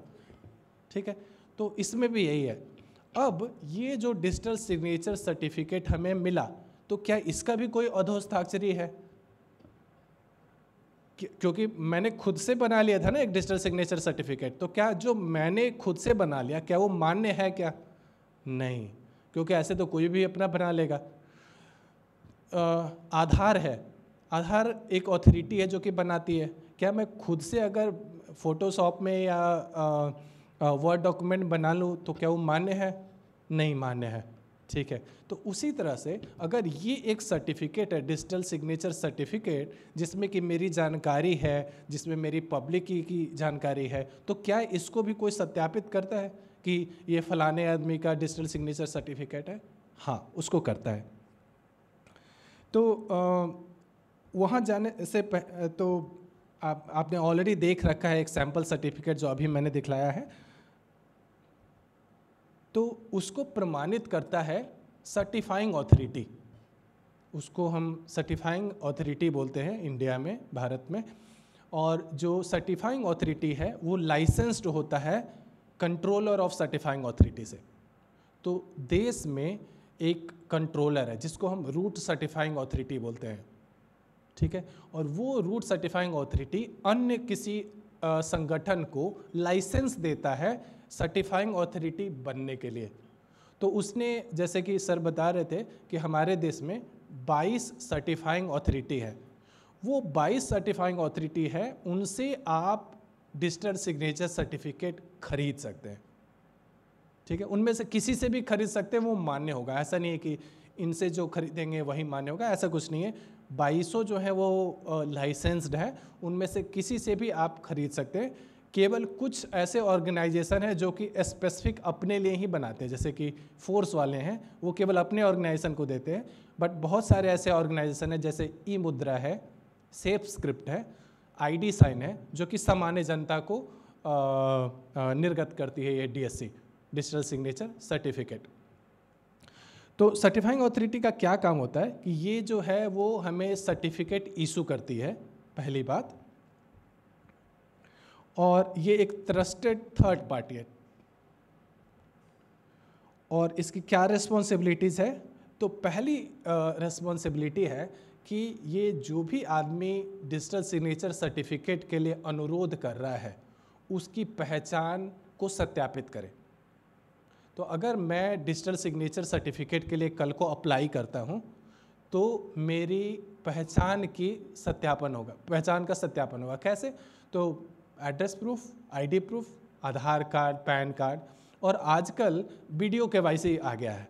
तो वीडियो KYC में हम अपने आधार का नंबर डालते हैं, OTP डालते हैं, जिससे कि हमारा आधार का सत्यापन हो जाता है। और उसके बाद से एक वीडियो के थ्रू हम जुड़ जाते हैं किसी अन्य व्यक्ति से, जो बैंक की तरफ से हो या इस केस में एक CA की तरफ से होगा। और वो हमारा जो पहचान है उसको चेक करेगा, बोलेगा कि भाई पैन कार्ड दिखलाइए कैमरे के सामने, या अपना आधार कार्ड कैमरे के सामने दिखलाइए। और तीसरा एक होता है कि वो बोलता है कि आपके एक स्क्रीन पे एक नंबर दिख रहा होगा, वो दिखलाइए। वो नंबर का महत्व इतना ही है कि वो जान सके कि दूसरे साइड से कोई वीडियो नहीं चल रहा है, असली आदमी है जो कि उसको पढ़ के जवाब दे सके कि भाई स्क्रीन पे आपको 11 दिख रहा है। तो वो हमारा हो गया वीडियो KYC, उसको छोड़ते हैं।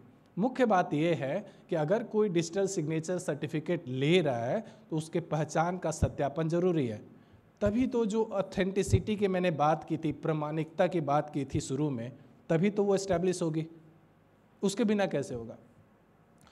तो एक बार अगर एक बार अगर हम सर्टिफिकेट लेने वाले की पहचान बना सके कि भाई ये आदमी यही है, उसके आधार या पैन या किसी भी इस तरह के पहचान पत्र के आधार पे, तो उसके बाद उसको सर्टिफिकेट इशू हो जाएगा। ये 2 काम हुए। और एक और तीसरा काम है। तीसरा काम ये है, मैं एक दिखलाना चाहूँगा, ये एक टोकन है, क्रिप्टो टोकन। तो ये पेन ड्राइव जैसा दिख रहा होगा आपको, और ये वैसा ही है, बस ये है कि इसके अंदर कुछ कुछ चीज़ें हैं। तो इसके अंदर ही मेरा प्राइवेट की छुपा हुआ है। तो जो मेरा प्राइवेट की है वो इसके अंदर छुपा हुआ है। मैं भी नहीं देख सकता हूँ इसके अंदर क्या है, बट एक प्राइवेट की इसी के अंदर छुपा हुआ है। तो ये जो क्रिप्टो टोकन है, ये मानिए कि कल को मैं ये खो दूँ, ठीक है, तो किसी और को मिल जाएगा, क्या उसको प्रयोग कर सकता है? कर सकता है। तो इसीलिए अगर मैं किसी तरह से इसको खो दूँ, तो मैं अपने सर्टिफाइंग ऑथोरिटी को अनुरोध करूँगा कि ये जो मेरा सर्टिफिकेट है इसको रद्द कर दीजिए। ऐसा हो सकता है, तो उसको हम रद्द करवा सकते हैं। तो जो सर्टिफाइंग ऑथोरिटी है उसका एक और काम ये है कि अगर किसी भी तरह से जो हमारा सर्टिफिकेट है वो किसी तरह से कॉम्प्रोमाइज़ हो गया, किसी को पता चल गया मेरा प्राइवेट की, या मैंने इसको खो दिया, या एक और कारण हो सकता है कि भाई मैंने जो सर्टिफिकेट के लिए दस्तावेज दिए थे, आधार, बाद में पता चला कि वो नकली है, तो उस केस में सीए खुद भी रद्द कर सकता है मेरा डिजिटल सिग्नेचर सर्टिफिकेट। तो ये भी एक काम है सर्टिफिकेट को रद्द करना। अब एक आखिरी काम ये है कि अगर मेरा सर्टिफिकेट रद्द हो गया तो किसी तीसरे आदमी को कैसे पता चलेगा कि ये सर्टिफिकेट रद्द हो गया है? ये पता चलना चाहिए ना। कल को आप अगर किसी ने आपको डिजिटल सिग्नेचर भेजा, उसके साथ सर्टिफिकेट आया, सर्टिफिकेट आपने देखा, बोला कि हाँ ये तो वैलिड है, तो जो सिग्नेचर होगा वो भी वैलिड होगा, लेकिन जो सर्टिफिकेट है हो सकता है कि वो रद्द हो गया हो, तो कैसे पता करें? तो उसके लिए एक होता है CRL, जिसको हम बोलते हैं सर्टिफिकेट रिवोकेशन लिस्ट। रद्दीकरण की एक सूची होती है जिसमें कि कौन कौन से सर्टिफिकेट रद्द हो चुके हैं, उनका सीरियल नंबर लिखा होता है, वो भी मैं दिखलाऊंगा अभी। तो CA जो हमारा सर्टिफाइंग ऑथोरिटी है, उसका एक काम ये भी है कि वो सूची को अपडेट करता रहे। तो अपडेट करना मतलब आज अगर मैंने अपना रिवोक कराया, रद्द करवाया, तो मेरा सीरियल नंबर भी उस लिस्ट में ऐड हो जाए, ठीक है। तो ये उनका एक काम होता है। अब आते हैं CA के ऊपर होता है हमारा कंट्रोलर ऑफ सर्टिफाइंग ऑथोरिटी, इसको रूट सर्टिफाइंग ऑथोरिटी भी बोलते हैं, सबसे ऊपर। तो इनका काम होता है कि ये जितने भी CAs हैं उनको लाइसेंस देती है इंडिया के अंदर ऑपरेट करने के लिए, कि भाई आप इंडिया के अंदर, भारत के अंदर अपना कार्यकलाप चलाएं, उसके लिए वो लाइसेंस देती है। और इसके अलावा वो कई तरह के मानक तैयार करती है, जैसे कि मैंने बताया कि हम लोग की यूज करते हैं, पब्लिक की, प्राइवेट की। तो पब्लिक प्राइवेट की का साइज़ है जैसे कि 2048 RSA, तो वो सब चीज़ कौन निर्धारित करता है? तो ये सारी चीज़ें जो तकनीकी चीज़ें हैं वो CCA जो है वो निर्धारित करती है। और इसके अलावा जो हमारे सर्टिफाइंग ऑथोरिटीज़ हैं उनके कार्यकलापों को देखती है कि भाई वो सही से काम कर रहे हैं कि नहीं, किसी भी तरह का गलत कदम तो नहीं उठा रहे हैं। तो एक तरह से उनकी निगरानी करती है, उनको सुपरवाइज करती है कि whether they are working in the right direction और not, whether they are following the rules and regulation laid out by CCA और नॉट। तो जो भी हमारे CCA द्वारा जो भी निर्धारित कानून है, जो पॉलिसीज़ हैं, उनको वो फॉलो कर रहे हैं कि नहीं, ये इस चीज़ की निगरानी करना CCA का काम है। तो इस चीज़ को हम लोग बोलते हैं हायरार्किकल ट्रस्ट मॉडल। अभी मैंने शुरू में डिजिटल ट्रस्ट की बात की थी। तो सबसे आखिर में एक सब्सक्राइबर है, जैसे मैं हूँ एक सब्सक्राइबर जिसने कि एक डिजिटल सिग्नेचर सर्टिफिकेट लिया है, और मेरे डिजिटल सिग्नेचर सर्टिफिकेट को किसी सीए ने, किसी लाइसेंस्ड सीए ने प्रमाणित किया है। जैसे कि मेरे केस में सेफ स्क्रिप्ट सीए ने मेरा ये crypto token digital signature certificate मुझे दिया है। और जितने भी लाइसेंस सीए हैं उनके ऊपर एक कंट्रोलर है जो कि गवर्नमेंट ऑफ इंडिया ने कानून पारित करके बनाया है। तो अगर कोई मुझ पे ट्रस्ट करना चाहे, मेरे क्रिप्टो टोकन पे ट्रस्ट करना चाहे, तो मेरा जो सर्टिफिकेट है वो किसी लाइसेंस्ड सीए के द्वारा निर्गत होना चाहिए, इशूड होना चाहिए, और वो लाइसेंस सीए जो है वो कंट्रोलर ऑफ सर्टिफाइंग ऑथोरिटी के अंदर आना चाहिए। अगर ये चीज़ें मिलती है, और चूंकि कंट्रोलर ऑफ सर्टिफाइंग ऑथोरिटी सरकार द्वारा स्थापित है, तो हम उसमें पहले से ट्रस्ट करते हैं। तो फिर जो ग्राहक नीचे होगा इस हायरार्की में, उसको हम ट्रस्ट कर सकते हैं। इनमें से कुछ भी बदलाव आ जाए, जैसे कि मैंने किसी सीए से सर्टिफिकेट लिया जो कि लाइसेंस्ड नहीं है, वो सीसीए के नीचे नहीं आता है, तो इसका मतलब कि जो मेरा सर्टिफिकेट है वो इनवैलिड हो जाएगा। और या ठीक है, इतना तक क्लियर है? कुछ पूछना है? अब एक उदाहरण देखते हैं।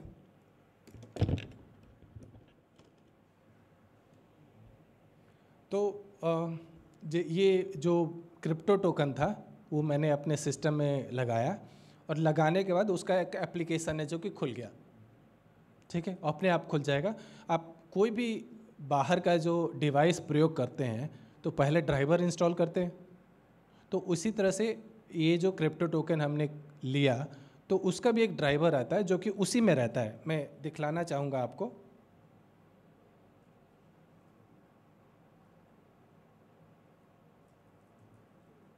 आप देखेंगे आखिरी में ये सीडी ड्राइव के रूप में दिख रहा है।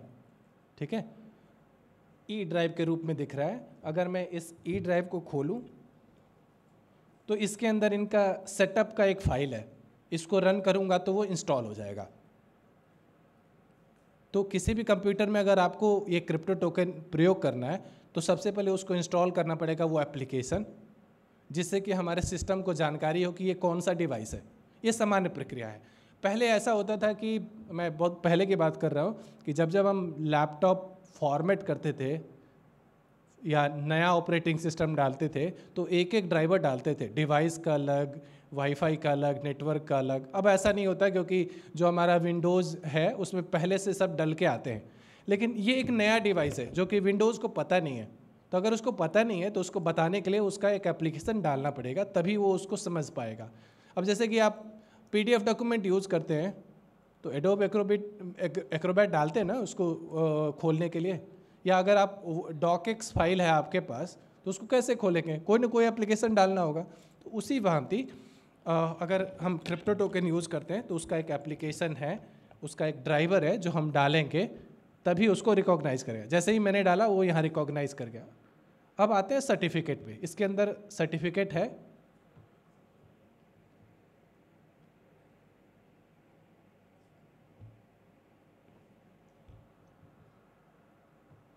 तो इसके अंदर 2 सर्टिफिकेट है। मैं पहला खोलना चाहूँगा।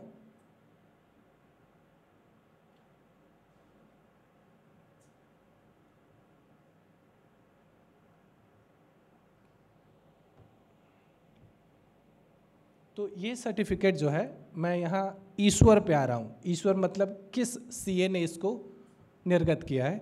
तो यहाँ आप देख सकते हैं सेफस्क्रिप्ट सब सीए फॉर क्लास 3 ऑर्गेनाइजेशन 2022, जो कि सिफी कंपनी का है। ऑर्गेनाइजेशन का नाम देखें, सिफी टेक्नोलॉजीज लिमिटेड। पहली बात।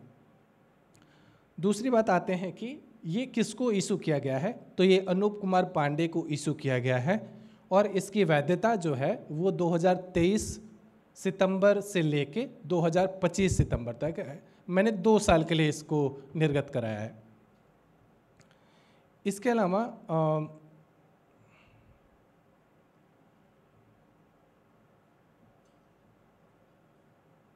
ये मैंने पहले से बता रखा है कि हर सर्टिफिकेट का एक सीरियल नंबर होता है। एकेडमिक सर्टिफिकेट्स के भी होते हैं सीरियल नंबर, तो वो चीज़ है। सिग्नेचर का एल्गोरिदम क्या यूज हो रहा है, जो हमारा साइनर ने क्या एल्गोरिदम यूज किया है उसके लिए है। ये हमारा किसने निर्गत किया है, एक बार हम पहले भी देख चुके हैं। वैलिड फ्रॉम कब से मान्य है और कब तक मान्य है, वैलिड टू। इसके अलावा ये है हमारा सब्जेक्ट का इन्फॉर्मेशन। सब्जेक्ट का इन्फॉर्मेशन आप देख सकते हैं, सब्जेक्ट का नाम है अनूप कुमार पांडे, कुछ सीरियल नंबर है, कर्नाटका स्टेट, पोस्टल कोड हमारा पिन कोड है, ऑर्गेनाइजेशन का नाम दिया है सीडैक नॉलेज पार्क बेंगलोर, और ऑर्गेनाइजेशन वो ऑर्गेनाइजेशनल यूनिट है। जैसे कि हमारा सीडैक जो है वो पूरे देश में 13 जगह है, तो बेंगलोर उसमें से एक यूनिट है, और हमारे ऑर्गेनाइजेशन का नाम है centre for development of advance computing. तो अगर आपको ये सर्टिफिकेट मिले तो आप इसको देख के समझ सकते हैं कि ये सर्टिफिकेट किसका है। इसके अलावा और अधिक जानकारी होती है। आते हैं एक महत्वपूर्ण जानकारी पे, CRL, जो अभी मैं बता रहा था कि जो कोई भी सर्टिफिकेट रद्द हो जाता है तो उसकी सूची कहाँ है, तो उस सर्टिफिकेट के ही अंदर एक CRL भी लिखा हुआ है कि भाई यहाँ पे जो रद्द किए हुए सर्टिफिकेट है उनकी सूची आपको मिलेगी। तो मैं आपको एक बार इसको चला के दिखाता हूँ। मैं इसको कॉपी करता हूँ,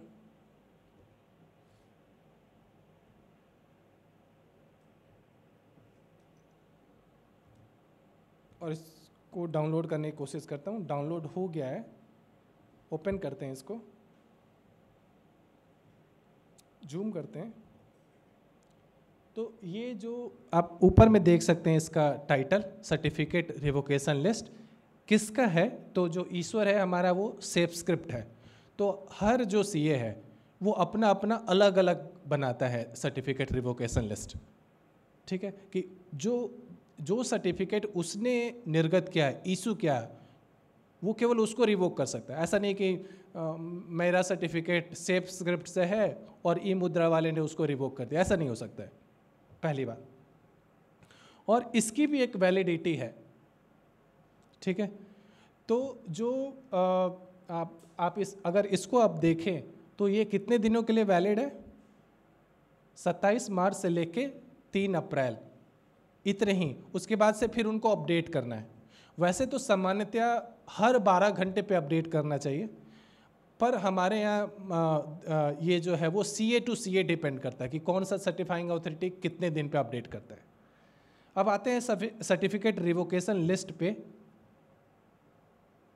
तो आप यहाँ देख सकते हैं कि कौन सा सर्टिफिकेट रिवोक हुआ है, उसका सीरियल नंबर दिया हुआ है, रिवोकेशन डेट दिया हुआ है, और एक रीजन दिया हुआ है कि भाई किस वजह से उसको रद्द किया गया है। तो यहाँ अनस्पेसिफाइड है, बट मैं करके देखता हूँ कि क्या किसी के लिए रीज़न दिया है क्या।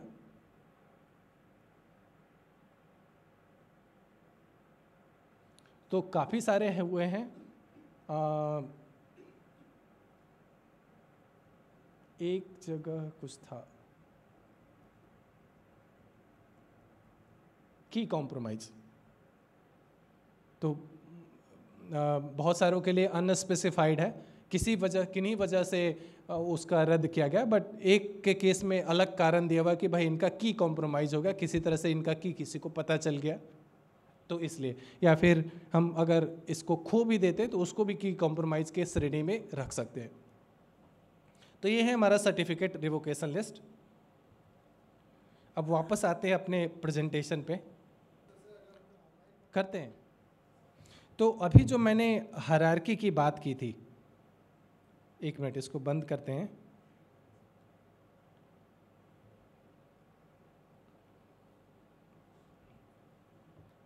तो हायरार्की की जो बात की थी कि भाई मेरा सर्टिफिकेट, अनूप कुमार पांडे का सर्टिफिकेट किसने इशू किया है, तो सेफ स्क्रिप्ट सब CA, उसने अपने अंडर एक सब CA बना रखा है, पर आखिर में वो सेफ स्क्रिप्ट CA है, और वो हमारा CCA इंडिया के अंतर्गत आता है। अब ऐसा नहीं है कि केवल हम अपना सर्टिफिकेट देख सकते हैं, हम इनका भी सर्टिफिकेट देख सकते हैं, ठीक है। तो फॉर एग्जांपल मैं सेफ स्क्रिप्ट का सर्टिफिकेट खोलता हूँ, तो आप यहाँ देख सकते हैं कि सेफ स्क्रिप्ट का सर्टिफिकेट ये है जो कि CCA इंडिया ने इशू किया है, और ये 10 साल के लिए वैलिड है, 2022 से लेके 2032 तक। तो आम आदमी का सर्टिफिकेट जो है वो 1 साल, 2 साल या 3 साल के लिए मान्य होता है, लेकिन जो सर्टिफाइंग ऑथोरिटीज़ हैं उनका 10 साल के लिए वैलिड है। केवल यही नहीं, हम अब सीसीए का सर्टिफिकेट देखेंगे और इस केस में आप देखेंगे कि ये 20 साल के लिए वैलिड है, 22 से लेके 42 तक के लिए। और रूट सर्टिफाइंग ऑथोरिटी का सर्टिफिकेट जो है वो बहुत कम प्रयोग होता है। जब जब लाइसेंस देना है तभी तभी प्रमाणित करना है, ऐसा तो नहीं कि वो रोज़ डिजिटल सिग्नेचर कर रहे हैं, तो उनका बहुत कम प्रयोग होता है। तो मोस्ट ऑफ द टाइम उनका ऑफलाइन मोड में रहता है, ठीक है। और इनका जो सर्टिफिकेट होता है वो खुद से ही इशू करते हैं, क्योंकि उनके ऊपर और कोई अथॉरिटी नहीं है, तो उनका सर्टिफिकेट जो वो खुद से ही इशू करते हैं। अब प्रश्न ये उठता है कि उन्होंने अपना सर्टिफिकेट तो खुद ही इशू कर लिया है, तो उसको कैसे वैलिड मानेंगे? ये आता है भाई, मेरा तो सीए ने किया, सीए का सीसीए ने किया, सीसीए ने खुद से ही कर लिया अपना सर्टिफिकेट, तो उसको कैसे मानेंगे? तो हर कंप्यूटर के अंदर एक सर्टिफिकेट मैनेजर होता है, ठीक है। और उस सर्टिफिकेट मैनेजर में जितने भी रूट सर्टिफाइंग ऑथोरिटी हैं उनका सर्टिफिकेट पहले से ही रहता है। तो मेरा जो कंप्यूटर है वो पहले से ही सीसीए इंडिया के रूट सर्टिफिकेट को मान्य करार दे दिया है कि भाई ये हम इसको पहले से ही ट्रस्ट करते हैं, इसको पहले से ही इस पर मेरा पूरा विश्वास है। अब उसके नीचे अगर कोई लाइसेंस आता है तो वो अलग बात है, पर जो रूट सर्टिफाइंग ऑथोरिटी का सर्टिफिकेट है उसको हम पहले से ही मान्य मानते हैं। कैसे, देखते हैं। तो एक सर्टिफिकेट मैनेजर होता है, ठीक है। तो सर्टिफिकेट मैनेजर हर ऑपरेटिंग सिस्टम के लिए अलग होता है। जैसे कि अगर मैक में जाते हैं तो उसमें एक कीचेन के नाम से होता है। अगर आप में से किसी ने मैक को यूज़ किया होगा तो उसमें कीचेन के नाम से सर्टिफिकेट मैनेजर होता है। विंडोज़ में मैं खोलूँगा सर्टिफिकेट मैनेज, सो यहाँ आता है मैनेज कंप्यूटर सर्टिफिकेट।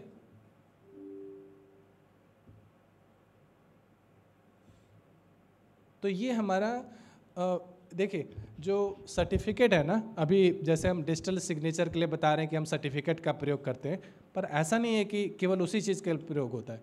कई सारी ऐसी चीज़ें हैं जिसके लिए सर्टिफिकेट का प्रयोग होता है।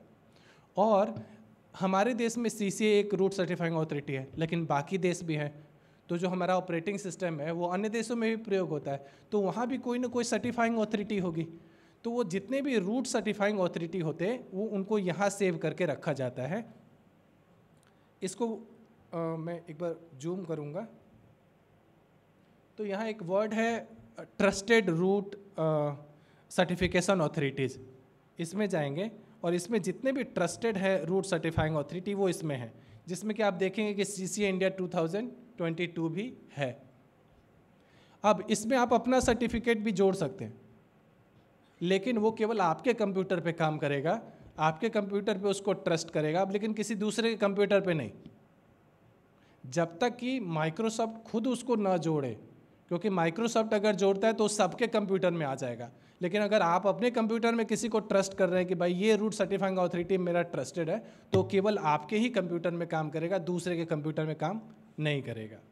तो ये सर्टिफिकेट मैनेजर होता है हर ऑपरेटिंग सिस्टम में, और ये सर्टिफिकेट मैनेजर में पहले से जितने भी रूट सर्टिफाइंग ऑथोरिटी है उनका सर्टिफिकेट जुड़ा रहता है। तो अब तो आ गया समझ में कि भाई मेरा सर्टिफिकेट वेरीफाई करने के लिए किसी सीए के पास गया, सीए का वेरीफाई करने के लिए गया किसी रूट सर्टिफाइंग ऑथोरिटी के पास, और रूट सर्टिफाइंग ऑथोरिटी को पता करने के लिए कि ये वैलिड है कि नहीं, वो सर्टिफिकेट मैनेजर में चेक करेगा कि भाई सर्टिफिकेट मैनेजर में इस रूट सर्टिफाइंग ऑथोरिटी का सर्टिफिकेट है तो मान्य है, नहीं तो अमान्य है। ठीक है, अब आते हैं कि सर्टिफिकेट इशू कैसे होता है। तो हर किसी को सर्टिफिकेट चाहिए, तो उसके लिए एक प्रोसेस है, एक पद्धति है। तो उसमें हम क्या करते हैं, सबसे पहले आजकल सब कुछ ऑनलाइन हो गया है, ठीक है। तो जैसे कि अगर हम ई मुद्रा से सर्टिफिकेट लेना चाहते हैं तो हम उसके वेबसाइट पे जाएंगे। मैं डायरेक्ट वहीं से दिखलाता हूँ, मैं ई मुद्रा को इंडोर्स नहीं कर रहा हूँ, आप किसी भी सीए को यूज़ कर सकते हैं। जिसका भी ऑनलाइन मैकेनिज़्म हो या ऑफलाइन मैकेनिज़्म हो, ऑनलाइन आजकल आसान हो गया है। आप ऑनलाइन सारा आप सारी जानकारी भरिए और कुछ दिन बाद आपको क्रिप्टो टोकन मिल जाएगा और सर्टिफिकेट ऑनलाइन ही डाउनलोड कर लीजिए, तो थोड़ा आसान हो जाता है, यही बात है। तो जैसे कि आप देख सकते हैं ई मुद्रा के वेबसाइट पे उसके यहाँ पे लिखा हुआ बाई DSC, क्या आप DSC खरीद सकते हैं। तो यहाँ जाके आप DSC के बारे में जानकारी दें कि आपको किस तरह का सर्टिफिकेट चाहिए, क्या आपको इंडिविजुअल चाहिए यानी पर्सनल चाहिए या ऑर्गेनाइजेशन के बिहाफ पे चाहिए। तो यहाँ आप देख सकते हैं कि इंडिविजुअल या ऑर्गेनाइजेशन, और फिर यहाँ पे वैलिडिटी है कि भाई वो 2 साल के लिए होगा, 1 साल के लिए होगा या 3 साल के लिए होगा। और उसके बाद से आप बाई सर्टिफिकेट पे करेंगे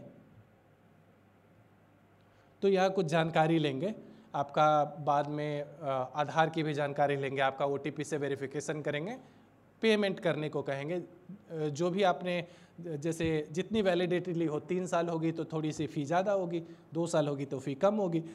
और इसके अलावा जो क्रिप्टो टोकन है हमारा, तो ये भी एक हार्डवेयर डिवाइस है, इसकी भी कॉस्ट है, तो इसका भी कुछ पैसा लगेगा। टोटल जोड़ के आपको एक अमाउंट बताएंगे जो राशि आप ऑनलाइन पेमेंट कर सकते हैं।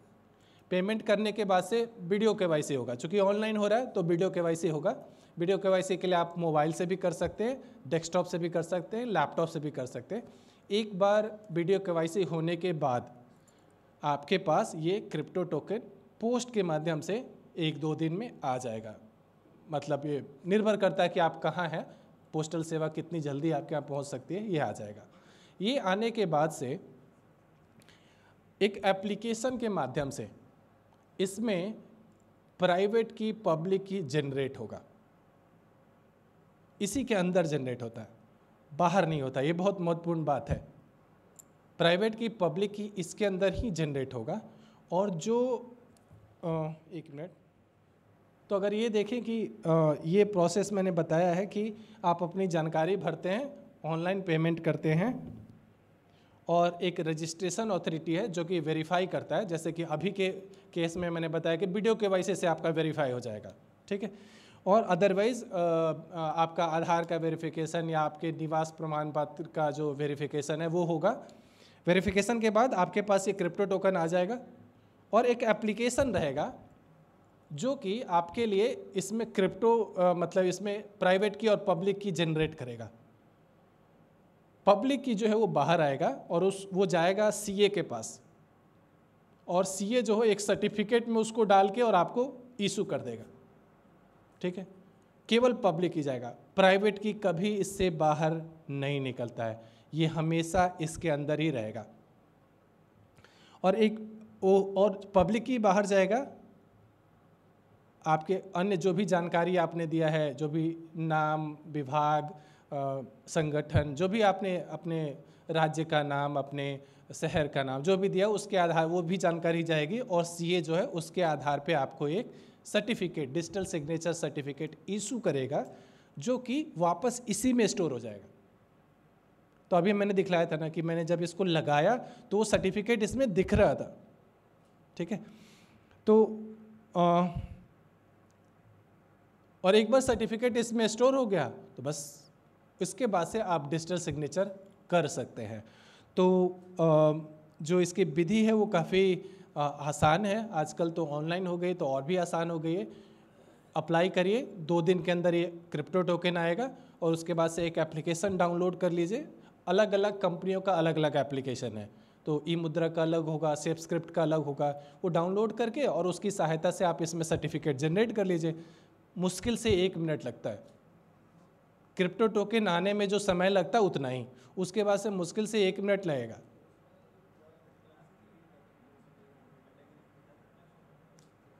हाँ, ओके। एक्चुअली आजकल उसका उतना महत्व नहीं है, लेकिन मैं फिर भी बताने की कोशिश करता हूँ।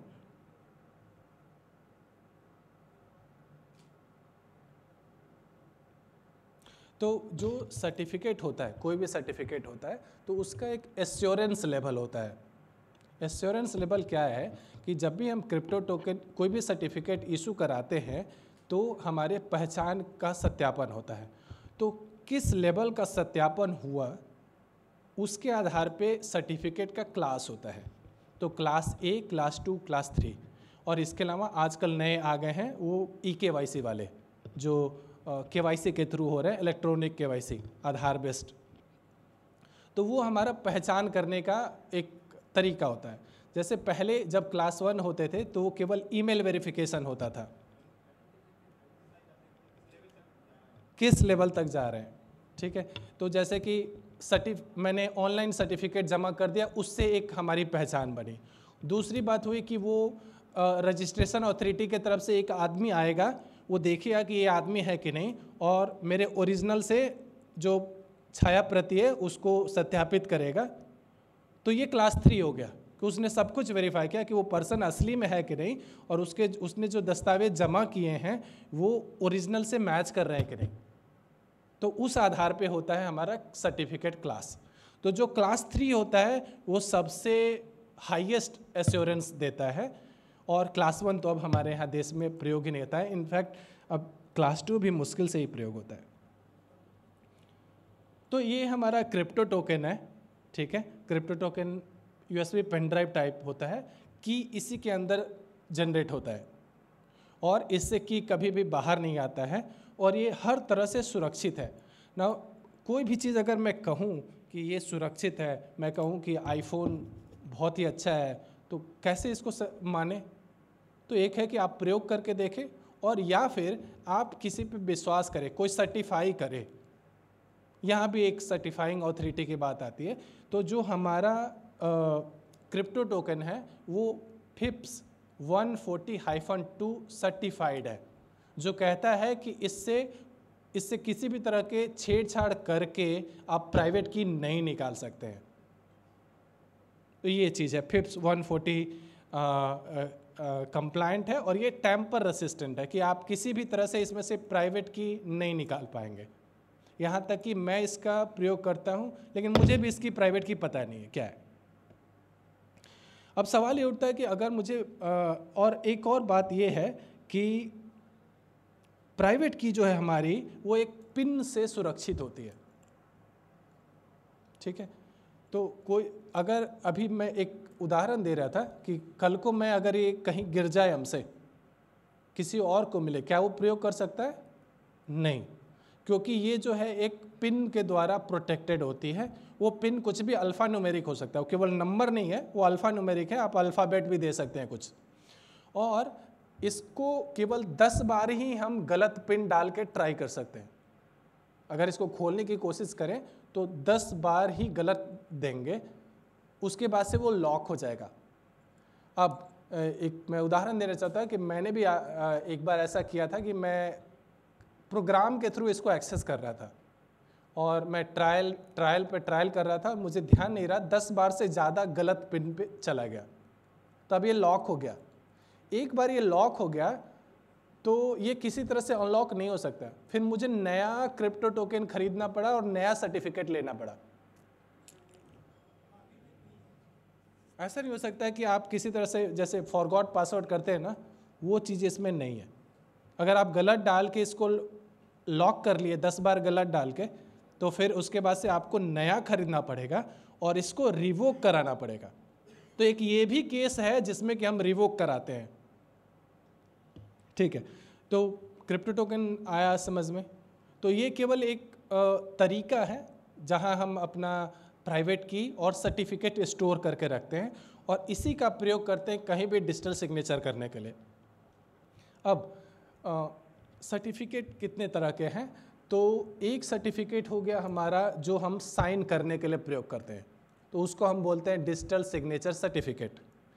दूसरा जो सर्टिफिकेट है उसको हम इंक्रिप्शन सर्टिफिकेट कहते हैं, जिससे कि हम किसी फाइल को, किसी भी मैसेज को इनक्रिप्ट कर सकते हैं, ठीक है। और तीसरा होता है जिसको हम TLS सर्टिफिकेट कहते हैं, और ये TLS सर्टिफिकेट किसी मशीन को दिया जाता है। मशीन को दिया जाता है मतलब कि जैसे मेरा कंप्यूटर है, इसको भी हम एक सर्टिफिकेट दे सकते हैं जो कि ये दूसरे कंप्यूटर से कम्युनिकेट करने के लिए प्रयोग करेगा। या फिर जो हमारे वेबसाइट होते हैं facebook.com, google.com, cdac.in, उनको भी एक सर्टिफिकेट मिला होता है। उस सर्टिफिकेट से उस वेबसाइट की पहचान होती है। मैं एक बार दिखलाना चाहूँगा आपको। वैसे इसके बारे में एक अलग सेशन होगा। जैसे कि ये गूगल पे आते हैं, इस पर क्लिक करेंगे तो यहाँ लिखेगा कनेक्शन इज सिक्योर। इस पर क्लिक करेंगे तो यहाँ नीचे दिखा रहा सर्टिफिकेट इज वैलिड। तो ये जो सर्टिफिकेट है, थोड़ा सा बड़ा करते हैं, ये google.com को मिला हुआ सर्टिफिकेट है। तो इस सर्टिफिकेट को हम TLS सर्टिफिकेट बोलते हैं, क्योंकि ये एक मशीन को मिला हुआ। google.com एक्चुअली में तो कोई एक सर्वर है जो कि कहीं US में रखा हुआ है, ठीक है। तो इस पे एक अलग से सेशन चलेगा, तो उसको अभी छोड़ते हैं, वापस आते हैं अपने पे।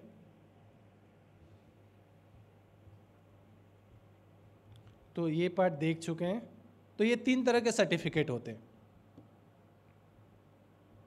अब आते हैं सर्टिफिकेट के लाइफ साइकिल पे। तो एक सर्टिफिकेट, मैंने पहले ही बताया था कि एक सर्टिफिकेट की एक आयु है कि ये 1 साल के लिए प्रयोग कर सकते हैं, 2 साल के लिए या 3 साल के लिए। इसके अलावा अगर किसी तरह का कॉम्प्रोमाइज़ हुआ कि किसी को पता चल गया, तो हम 2 साल से पहले भी उसको रिवोक करा सकते हैं, ठीक है। और या फिर अगर वो एक्सपायर हो जाता है तो एक्सपायरी के बाद से हम उसको रिन्यू करा सकते हैं। नाउ जब भी हम रिन्यू कराते हैं तो सारी जो प्रक्रिया वो फिर से दोहरानी होगी। हमको फिर से अपनी आइडेंटिटी देनी होगी और फिर से की पेयर जनरेट करना होगा। तो हर बार एक नया की पेयर जनरेट होगा, एक नया सर्टिफिकेट बनेगा। इसके अलावा कुछ महत्वपूर्ण बातें हैं। पहली बात कि हम सर्टिफिकेट किसी से भी ले सकते हैं। आज ई मुद्रा से लिया, कल लेटेस्ट इनक्रिप्ट से कल सेफ स्क्रिप्ट से ले सकते हैं, परसों ID साइन से ले सकते हैं। इसके अलावा मैं एक साथ एक से ज़्यादा सर्टिफिकेट भी रख सकता हूँ। मैंने एक ई मुद्रा से ले रखा है, एक सेफ स्क्रिप्ट से ले रखा है। वैसे उसका कोई औचित्य नहीं है कि मैं एक बार में पैसे खर्च करके 2-2 सर्टिफिकेट रखूँ, क्योंकि कानूनन रूप से कोई भी एक सर्टिफिकेट जो है वो वैध है, ठीक है। तो ये है हमारा लाइफ साइकिल। इसके बारे में हम ऑलरेडी देख चुके हैं सर्टिफिकेट रिवोकेशन लिस्ट, जिसमें कि कौन कौन से सर्टिफिकेट रद्द हुए हैं उनकी एक सूची होती है। वो सूची भी हमने देख रखी है। कौन CRL मेंटेन करता है, तो हर CA के पास अपना अपना CRL होता है। अब आते हैं, सर ने एक क्वेश्चन पूछा था कि भाई ये तो मैनुअल है कि हम लिस्ट को डाउनलोड करें और चेक करें। तो एक ऑटोमेटेड वे भी है उसके लिए, जिसको हम बोलते हैं OCSP, online certificate status protocol. तो OCSP एक सर्विस है जिसको हम रिक्वेस्ट भेजते हैं कि भाई ये सर्टिफिकेट आया है, आप चेक करके बताओ कि ये वैलिड है कि नहीं। तो ऑनलाइन OCSP जो है वो भी हमें बताता है, ये एक ऑटोमेटेड मेथड है जो कि बताता है कि सर्टिफिकेट वैलिड है या नहीं है। अब तो अगर मुझे कोई, वैसे तो हमने इस पे बात काफ़ी सारी चीज़ें की है, लेकिन एक बार फिर से दोहराना चाहूँगा कि अगर हमारे पास एक सर्टिफिकेट आया और हम चेक करना चाहते हैं कि मेरा जो सर्टिफिकेट आया है वो वैलिड है कि नहीं, तो कैसे करेंगे। तो कई सारी चीज़ें हैं वैलिडेशन के लिए, जैसे कि उसकी एक एक्सपायरी पीरियड होती है कि भाई ये 2023 से लेकर 2025 तक वैलिड है। अब 2026 में वो सर्टिफिकेट जो है वो एक्सपायर हो गया रहेगा। तो ये एक चीज़ है, उसके वैलिडिटी पीरियड। इसके अलावा जो हमारा उसको जिसने इशू किया, जिसने निर्गत किया है, वो लाइसेंस्ड है या नहीं है, वो दूसरी चीज़ है। इसके अलावा देखेंगे कि वो रिवोक तो नहीं हुआ है, ठीक है, तो वो एक चीज़ होता है। इसके अलावा उसका एक प्रारूप होता है जो कि जिसको हम बोलते हैं X.509, ठीक है। तो फॉर एग्जांपल जो भी हम कानूनी कार्रवाई के लिए जाते हैं तो आपने देखा होगा स्टाम्प पेपर होता है जिसके ऊपर लिखा जाता है। या फिर अगर हमें कोई डिग्री मिलती है, CBSE की सपोज 10th की मार्कशीट है, तो सबका एक जैसा दिखता है। ऐसा नहीं कि एक आदमी का एक तरह से दिखता है, दूसरे का हाथ से लिखा हुआ आता है। तो एक उसका एक प्रारूप है, उसका एक फॉर्मेट है। तो डिजिटल सिग्नेचर सर्टिफिकेट का भी फॉर्मेट है। मैंने जितने भी खोले आपने देखा होगा कि उसका एक फॉर्मेट है, जिस तरह से वो कैसा दिखता है, उसमें क्या क्या जानकारियाँ होनी चाहिए, तो वो पहले से निर्धारित है। उस फॉर्मेट को हम बोलते हैं X.509 फॉर्मेट। तो अगर उस फॉर्मेट में नहीं है या उसमें किसी भी तरह की जानकारी जो है वो मिसिंग है, दिख नहीं रही है, मिल नहीं रही है, तो भी वो सर्टिफिकेट जो होगा वो वैलिड नहीं होगा। अब पहले कोई क्वेश्चन लेते हैं और उसके बाद से मैं डिजिटल सिग्नेचर करके दिखलाता हूँ आपको किसी डॉक्यूमेंट पे। तो कोई क्वेश्चन है तो आप बताएं, नहीं तो मैं आपको डायरेक्ट डेमोन्स्ट्रेशन देता हूँ, वो ज़्यादा क्लियर करेगा। तो आप क्रिप्टो टोकन तो खरीद सकते हैं आसानी से, अब ऑनलाइन प्रक्रिया है उसके लिए। अब आते हैं कि हम उसका प्रयोग कैसे करें अपने कंप्यूटर में, कोई भी तरह का डिजिटल साइनिंग के लिए कैसे प्रयोग करें।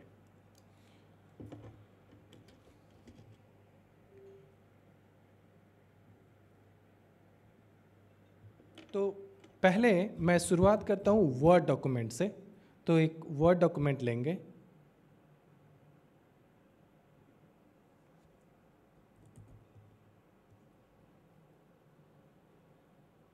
ठीक है। वर्ड डॉक्यूमेंट में कुछ लिख देते हैं,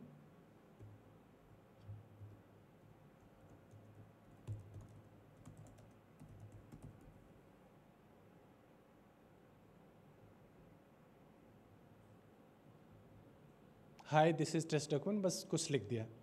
इसको सेव कर लेंगे और फाइल में इन्फो है, इन्फो में यहाँ आता है प्रोटेक्ट डॉक्यूमेंट। प्रोटेक्ट डॉक्यूमेंट पे क्लिक करेंगे तो यहाँ आएगा नीचे ऐड अ डिजिटल सिग्नेचर। अब हो सकता है कि आपके पास पुराना वर्ड हो तो कहीं और वो ऑप्शन होगा, पर ऐसे ही आएगा। फिर से जाते हैं, ये हमारा होम स्क्रीन है, file, info, protect document and नीचे आता है ऐड अ डिजिटल सिग्नेचर। अब ऐड अ डिजिटल सिग्नेचर, इसको थोड़ा जूम कर लेते हैं ताकि साफ साफ दिखे। तो यहाँ पे देखिए कि चूंकि मेरा क्रिप्टो टोकन पहले से लगा हुआ है तो इसने पहले से जान लिया कि ये वाला टोकन लगा हुआ, उसको पहले से वो रिकॉग्नाइज करके यहाँ दिखला दिया। लेकिन अगर मेरे पास 2-3 क्रिप्टो टोकन है तो मैं किससे साइन करना चाहता हूँ, मैं यहाँ से चेंज कर सकता हूँ। तो जब मैं यहाँ से चेंज करूँगा तो दिखलाएगा कि मेरे पास कौन कौन से सर्टिफिकेट हैं और उसमें से किस सर्टिफिकेट को प्रयोग करके मैं साइन कर सकता हूँ। तो फॉर एग्जांपल ये एक मेरा सर्टिफिकेट है जो कि मेरा VPN में इस्तेमाल होता है। मैंने पहले बताया था कि सर्टिफिकेट कई तरह के होते हैं और अलग अलग तरह के उनके प्रयोग होते हैं। तो जैसे ये मेरा सर्टिफिकेट जो मेरा VPN से कनेक्ट होने के लिए है, और जो ये सब्सक्रिप्ट वाला है वो मेरा डिजिटल सिग्नेचर के लिए है। तो मैं यहाँ से अगर मेरे पास 2-3 सर्टिफिकेट है तो मैं यहाँ से सिलेक्ट कर सकता हूँ कि कौन सा डिजिटल सर्टिफिकेट यूज़ करूँ। और एक बार सेलेक्ट करने के बाद नीचे जूम हटाऊँगा, यहाँ ओके कर देंगे तो यहाँ वो वाला सर्टिफिकेट दिखने लगेगा। तो इसके सहायता से हमको साइन करना है। मैं साइन पे क्लिक करूँगा। अब देखिए पिन मांगा, क्योंकि बिना पिन के वो साइन नहीं कर सकता। मेरा जो प्राइवेट की है उसको साइन करना है। तो साइन करने के लिए क्या होता है कि जो भी कंटेंट है उसका हैश बना होगा, मैसेज डाइजेस्ट, और वो मैसेज डाइजेस्ट जो है वो क्रिप्टो टोकन के अंदर गया, प्राइवेट की तो बाहर नहीं आने वाला। तो जो मैसेज डाइजेस्ट बना उसी को हम इसके अंदर भेजते हैं और इसके अंदर ही वो साइनिंग की प्रक्रिया होती है। अब साइनिंग के लिए गया लेकिन प्राइवेट की तो हमारा प्रोटेक्टेड है, तो हमको पासवर्ड डालना पड़ेगा। तो मैं पासवर्ड डालता हूँ।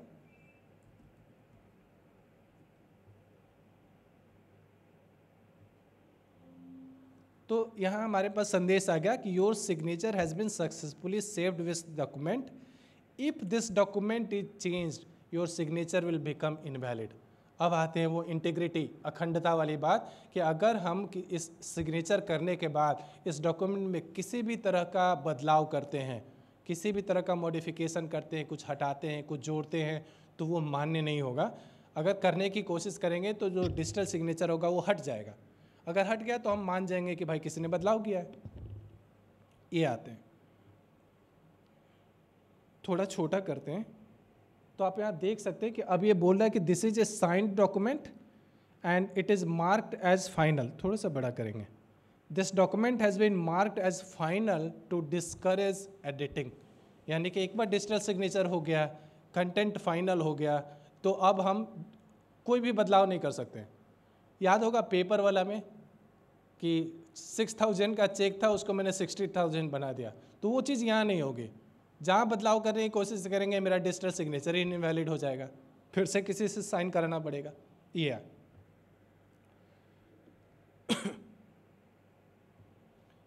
अब यही चीज़ अगर मुझे सिग्नेचर देखना है,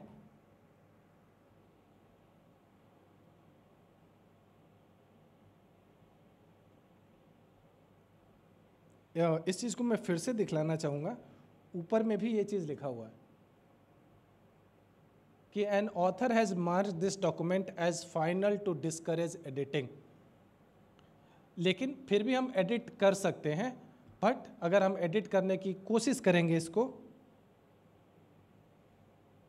तो हमारे पास दूसरा संदेश आएगा कि भाई editing will remove the signature in this document, do you want to continue. तो अगर हम कंटिन्यू करेंगे तो सिग्नेचर यहाँ से हट जाएगा। No, I will not continue and I will zoom हटाते हैं और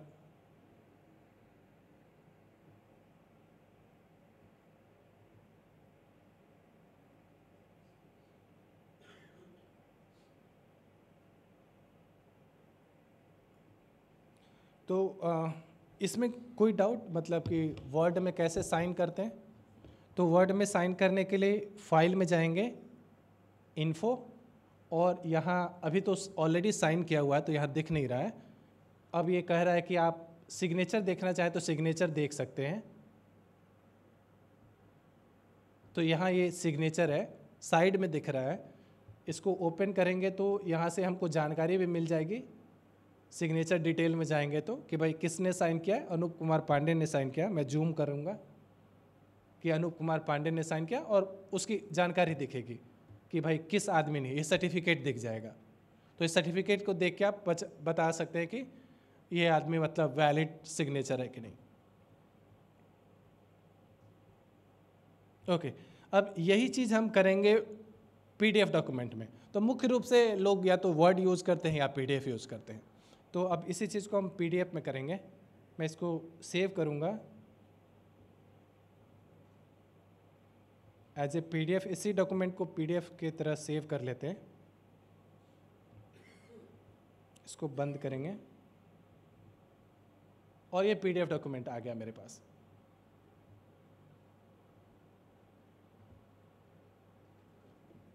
अब इसको साइन करना है। नाउ यहाँ भी वही बात होगी कि आपका एडोब एक्रोबैट अगर पुराना है तो ऑप्शन कहीं और होगा, पर जो लिखा हुआ पार्ट है वो सेम होगा कि कैसे डिजिटल साइन करना है। तो ये हमारे टूल्स आते हैं, ऑल टूल्स। तो अगर आपके पास पुराना वर्जन है तो उसमें भी टूल्स के नाम से ही होगा, कहीं और होगा, मेनू में कहीं और होगा। टूल्स में जाएंगे, टूल्स में नीचे व्यू मोर, और यहाँ आ रहा है यूज अ सर्टिफिकेट। यहाँ यूज अ सर्टिफिकेट, साइड में टूल्स में यूज अ सर्टिफिकेट। अब मैं क्लिक करता हूँ यूज अ सर्टिफिकेट पे, तो ऊपर में आ रहा है डिजिटली साइन। तो अब इस पे क्लिक करूँगा तो मैं डिजिटल साइन कर पाऊँगा। तो आते हैं डिजिटली साइन पे। अब वर्ड में क्या हो रहा था कि जो हमारा डिजिटल सिग्नेचर था वो अलग से अपेंड किया हुआ था, ठीक है। लेकिन पीडीएफ हमको क्या ऑप्शन देता है कि वो हमारा डिजिटल सिग्नेचर दिखेगा, वो दिखेगा इसमें।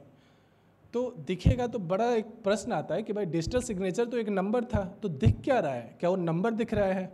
नहीं। तो वो केवल एक, मतलब समझिए कि एक केवल अपीयरेंस है, केवल दिखने के लिए है। नंबर उसके पीछे छुपा हुआ है। अब दिखने के लिए कि वो कैसा दिखेगा, कहाँ दिखेगा, उसके लिए हमको एक रेक्टेंगल बनाना है। रेक्टेंगल बनाना एक बार फिर से मैं दिखाना चाहूँगा। रेक्टेंगल आप कहीं भी बना सकते हैं। तो यहाँ क्लिक करेंगे डिजिटली साइन पे, और उसके बाद से एक रेक्टेंगल सपोज करिए कि हम इसके नीचे बनाना चाहते हैं। तो यहाँ,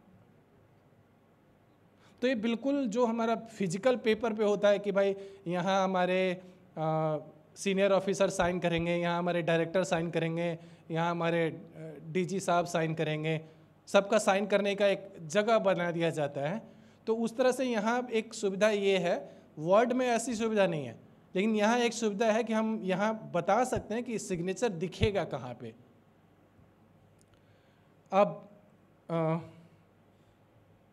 अब यहाँ भी वही बात आती है कि मेरे पास अगर मल्टीपल सर्टिफिकेट है तो कौन से सर्टिफिकेट का प्रयोग करके साइन होगा, वो तो हम पहले ही सिलेक्ट कर रहे हैं सेफ स्क्रिप्ट वाले को। अगर हमको बदलना है तो हम बदल सकते हैं। तो ये दोनों मेरे VPN वाले सर्टिफिकेट है, उनसे मुझे साइन नहीं करना है, मुझे पहले वाले से साइन करना है। तो मैं क्लिक करूँगा कंटिन्यू पे। अब आते हैं यहाँ। तो जैसा कि मैंने बोला था कि ये केवल दिखेगा, ये असली डिजिटल सिग्नेचर नहीं है, ये केवल दिखेगा। अब दिखेगा तो हम यहाँ कुछ भी दिखला सकते हैं, जैसे कि हम अपना हाथ से लिखा हुआ सिग्नेचर दिखा रहे हैं, ठीक है। आप कुछ और भी दिखा सकते हैं। फॉर एग्जांपल बाय डिफ़ॉल्ट ऐसा दिखेगा, आपको बाय डिफ़ॉल्ट इस तरह का दिखेगा, लेकिन हम अपना अपीयरेंस खुद से बना सकते हैं। जैसे कि मैंने अपना जो मेरा हाथ से लिखा हुआ हिंदी सिग्नेचर है वो मैंने जोड़ रखा है। कैसे जोड़ सकते हैं? यहाँ क्रिएट पे क्लिक करेंगे और यहाँ कई सारे ऑप्शन हैं। आप क्या रखना चाहते हैं, क्या हटाना चाहते हैं, वो सब आपके ऊपर है। आप अपना इमेज डाल सकते हैं, जैसे मैंने अपना डाला है ना, हाथ से लिखा हुआ अनूप कुमार पांडे, तो आप अपना इमेज भी डाल सकते हैं। ये केवल अपीयरेंस है, ये असली डिजिटल सिग्नेचर नहीं है। कैसा दिखेगा, ठीक है। और उसके बाद से उसको कुछ नाम दे दीजिए, उसको सेव कर लीजिए। तो ये मेरा अपीयरेंस है। मैं कोई भी एक अपीयरेंस सेलेक्ट कर सकता हूं, जैसे मैं हिंदी वाला सेलेक्ट करता हूं और यहां से मैं साइन करूंगा। तो वर्ड जो है उसने उसी डॉक्यूमेंट में सिग्नेचर ऐड कर दिया। PDF हमको एक सुविधा देता है कि जो साइंड डॉक्यूमेंट है उसको हम अलग से सेव कर सकते हैं, ताकि ओरिजिनल भी रहे और साइंड वाला वर्सन भी रहे, दोनों वर्सन रहे। तो अलग से हम सेव कर सकते हैं। तो जैसे मैं इसको एक अलग नाम देता हूँ, टेस्ट साइंड, और यहाँ मेरा सिग्नेचर आ गया। एक इम्पॉर्टेंट बात ये है कि इस बार इसने मुझसे पिन नहीं मांगा। तो ऐसा होता है कि अगर आप एक बार पिन डाले हैं तो कुछ समय तक उस पिन का प्रयोग करके फिर से आप साइन कर सकते हैं। तो अभी अभी मैंने डाला था वर्ड वाले में, तो कुछ समय तक वो वैलिड है। कायदे से हर बार पिन मांगना चाहिए, ठीक है। जैसे मैं अभी लैपटॉप बंद करूंगा, फिर से स्टार्ट करूंगा, तो वो फिर से पिन मांगेगा। लेकिन अभी तुरंत ही एक जगह पिन का प्रयोग किया था, तो उसी पिन का दूसरे एप्लीकेशन में उसने प्रयोग करके मुझसे दोबारा पिन नहीं मांगा। अब ये है हमारा अपीयरेंस, ये दिखेगा कैसे, ठीक है। एक और डिजिटल सिग्नेचर करते हैं।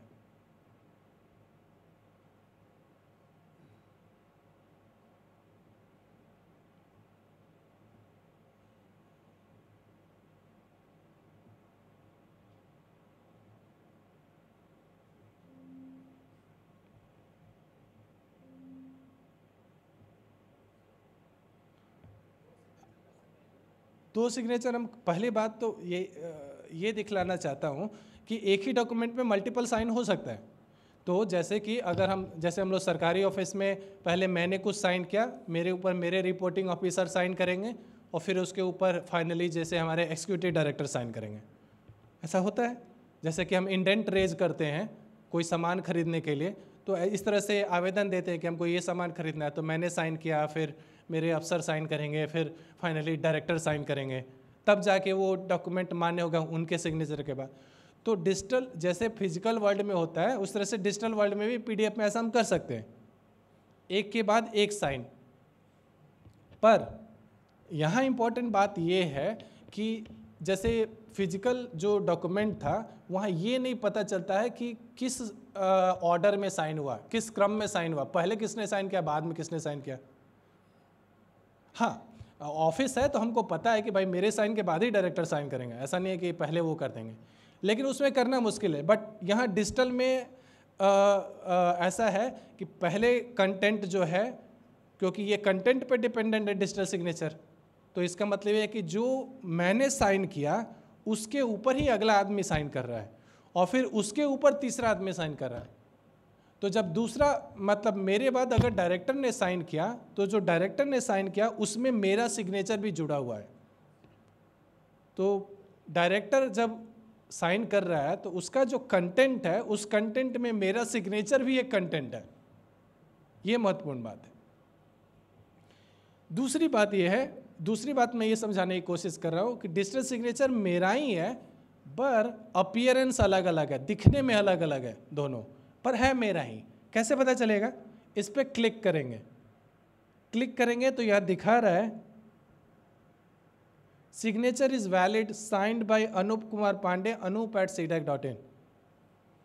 और दूसरे वाले को अगर करें तो भी वही चीज दिखला रहा है कि this signature is valid and signed by Anup Kumar Pandey anup@cdac.in। तो दिखने में कैसा भी हो, साइन किया है मैंने, अनूप कुमार पांडे ने, और उसके साथ मेरा सर्टिफिकेट भी है। यहाँ पे अगर मैं सर्टिफिकेट सिग्नेचर प्रॉपर्टीज में जाऊं तो सो साइनर सर्टिफिकेट आ रहा है। इस पर क्लिक करूंगा तो मेरा सर्टिफिकेट दिखेगा। थोड़ा छोटा करते हैं, उप्स ज़्यादा छोटा हो गया।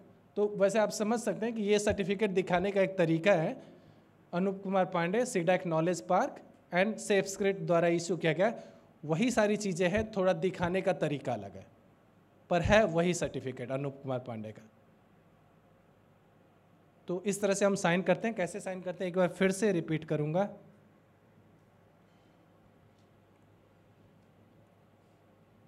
ये ऊपर में ऑल टूल्स हैं, पीडीएफ में टूल्स के अंदर नीचे जाएंगे तो हमें मिलेगा यूज अ सर्टिफिकेट। इस पर क्लिक करेंगे तो आएगा डिजिटली साइन करने में क्लिक करेंगे तो ये पूछेगा कि भाई आप कहाँ पे अपना सिग्नेचर चाहते हैं। तो जैसे हम डॉक्यूमेंट के सबसे नीचे चाहते हैं कोने में, तो हम यहाँ पे करेंगे कितना बड़ा सिग्नेचर मेरे ऊपर है, मैंने, क्योंकि ये केवल दिखने की बात है ना, कितना बड़ा सिग्नेचर दिखना चाहिए। तो हम छोटा बना सकते हैं, हम बड़ा बना सकते हैं। तो यहाँ दिखा, click on sign and then कौन सा सर्टिफिकेट यूज करना है, कंटिन्यू। कोई एक मैंने दिखने में कैसा लगेगा ऐसा हम सिलेक्ट कर सकते हैं। फॉर एग्जाम्पल मैंने हाथ से ऐसे घिस दिया तो ये हो गया। फिर साइन पे क्लिक करेंगे और उसको सेव करने के लिए बोलिएगा, क्योंकि वो ओरिजिनल डॉक्यूमेंट को और साइन डॉक्यूमेंट को हम अलग अलग कर सकते हैं। और जब सेव करेंगे तो यहाँ मेरा डिजिटल सिग्नेचर बन गया। वेरीफाई कैसे करेंगे, इसी पे क्लिक करेंगे और ये बता देगा कि हमारा सिग्नेचर जो है वो वैलिड है या नहीं है। ठीक है, इतना क्लियर है। 2 मिनट और लूँगा और एक आपको कुछ दिखलाना चाहते हैं और आपसे पूछते हैं कि आप कितना समझे।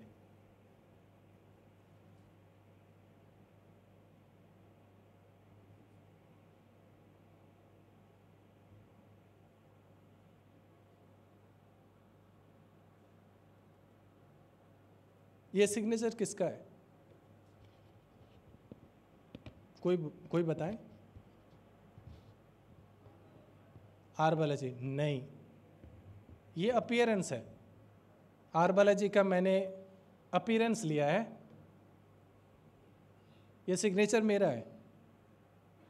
तो जो दिखता है वो सिग्नेचर नहीं है, यही मैं आपको समझाने की कोशिश कर रहा हूँ। तो दिखने में मैं कुछ भी इमेज डाल दूंगा, ठीक है, मैं प्रधानमंत्री की सिग्नेचर की यहाँ कॉपी डाल दूँ, अमिताभ बच्चन की डाल दूँ, लेकिन असली में जो डिजिटल सिग्नेचर वो एक नंबर है जो कैलकुलेट हुआ है एक क्रिप्टो टोकन के प्राइवेट की से और कंटेंट से। वो कैसे पता चलेगा? वो क्लिक करने पे ही पता चलेगा। तो अगर आपके पास कोई डॉक्यूमेंट आता है, उस पर कुछ भी लिखा हुआ, उस पर भरोसा ना करें। आपको उस पर क्लिक करना है, आप उस पर क्लिक करेंगे तब आपको पता चले कि एक्चुअल में ये सिग्नेचर किसका है।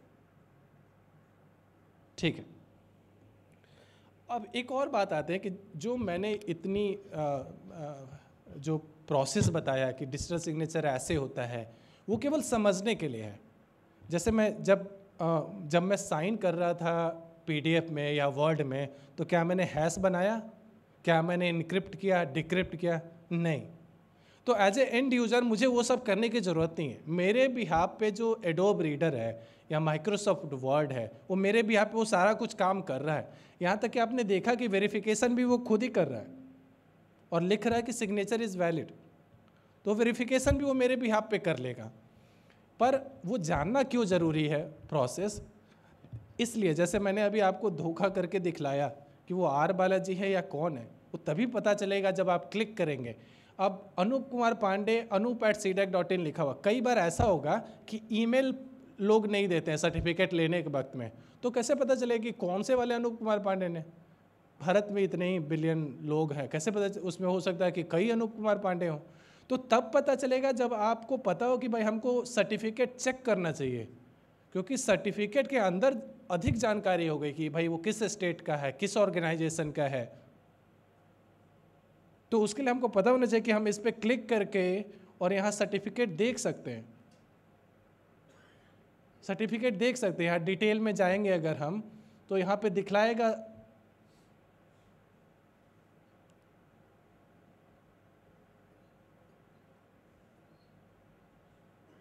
यहाँ सब कुछ दिखलाएगा, एक एक चीज।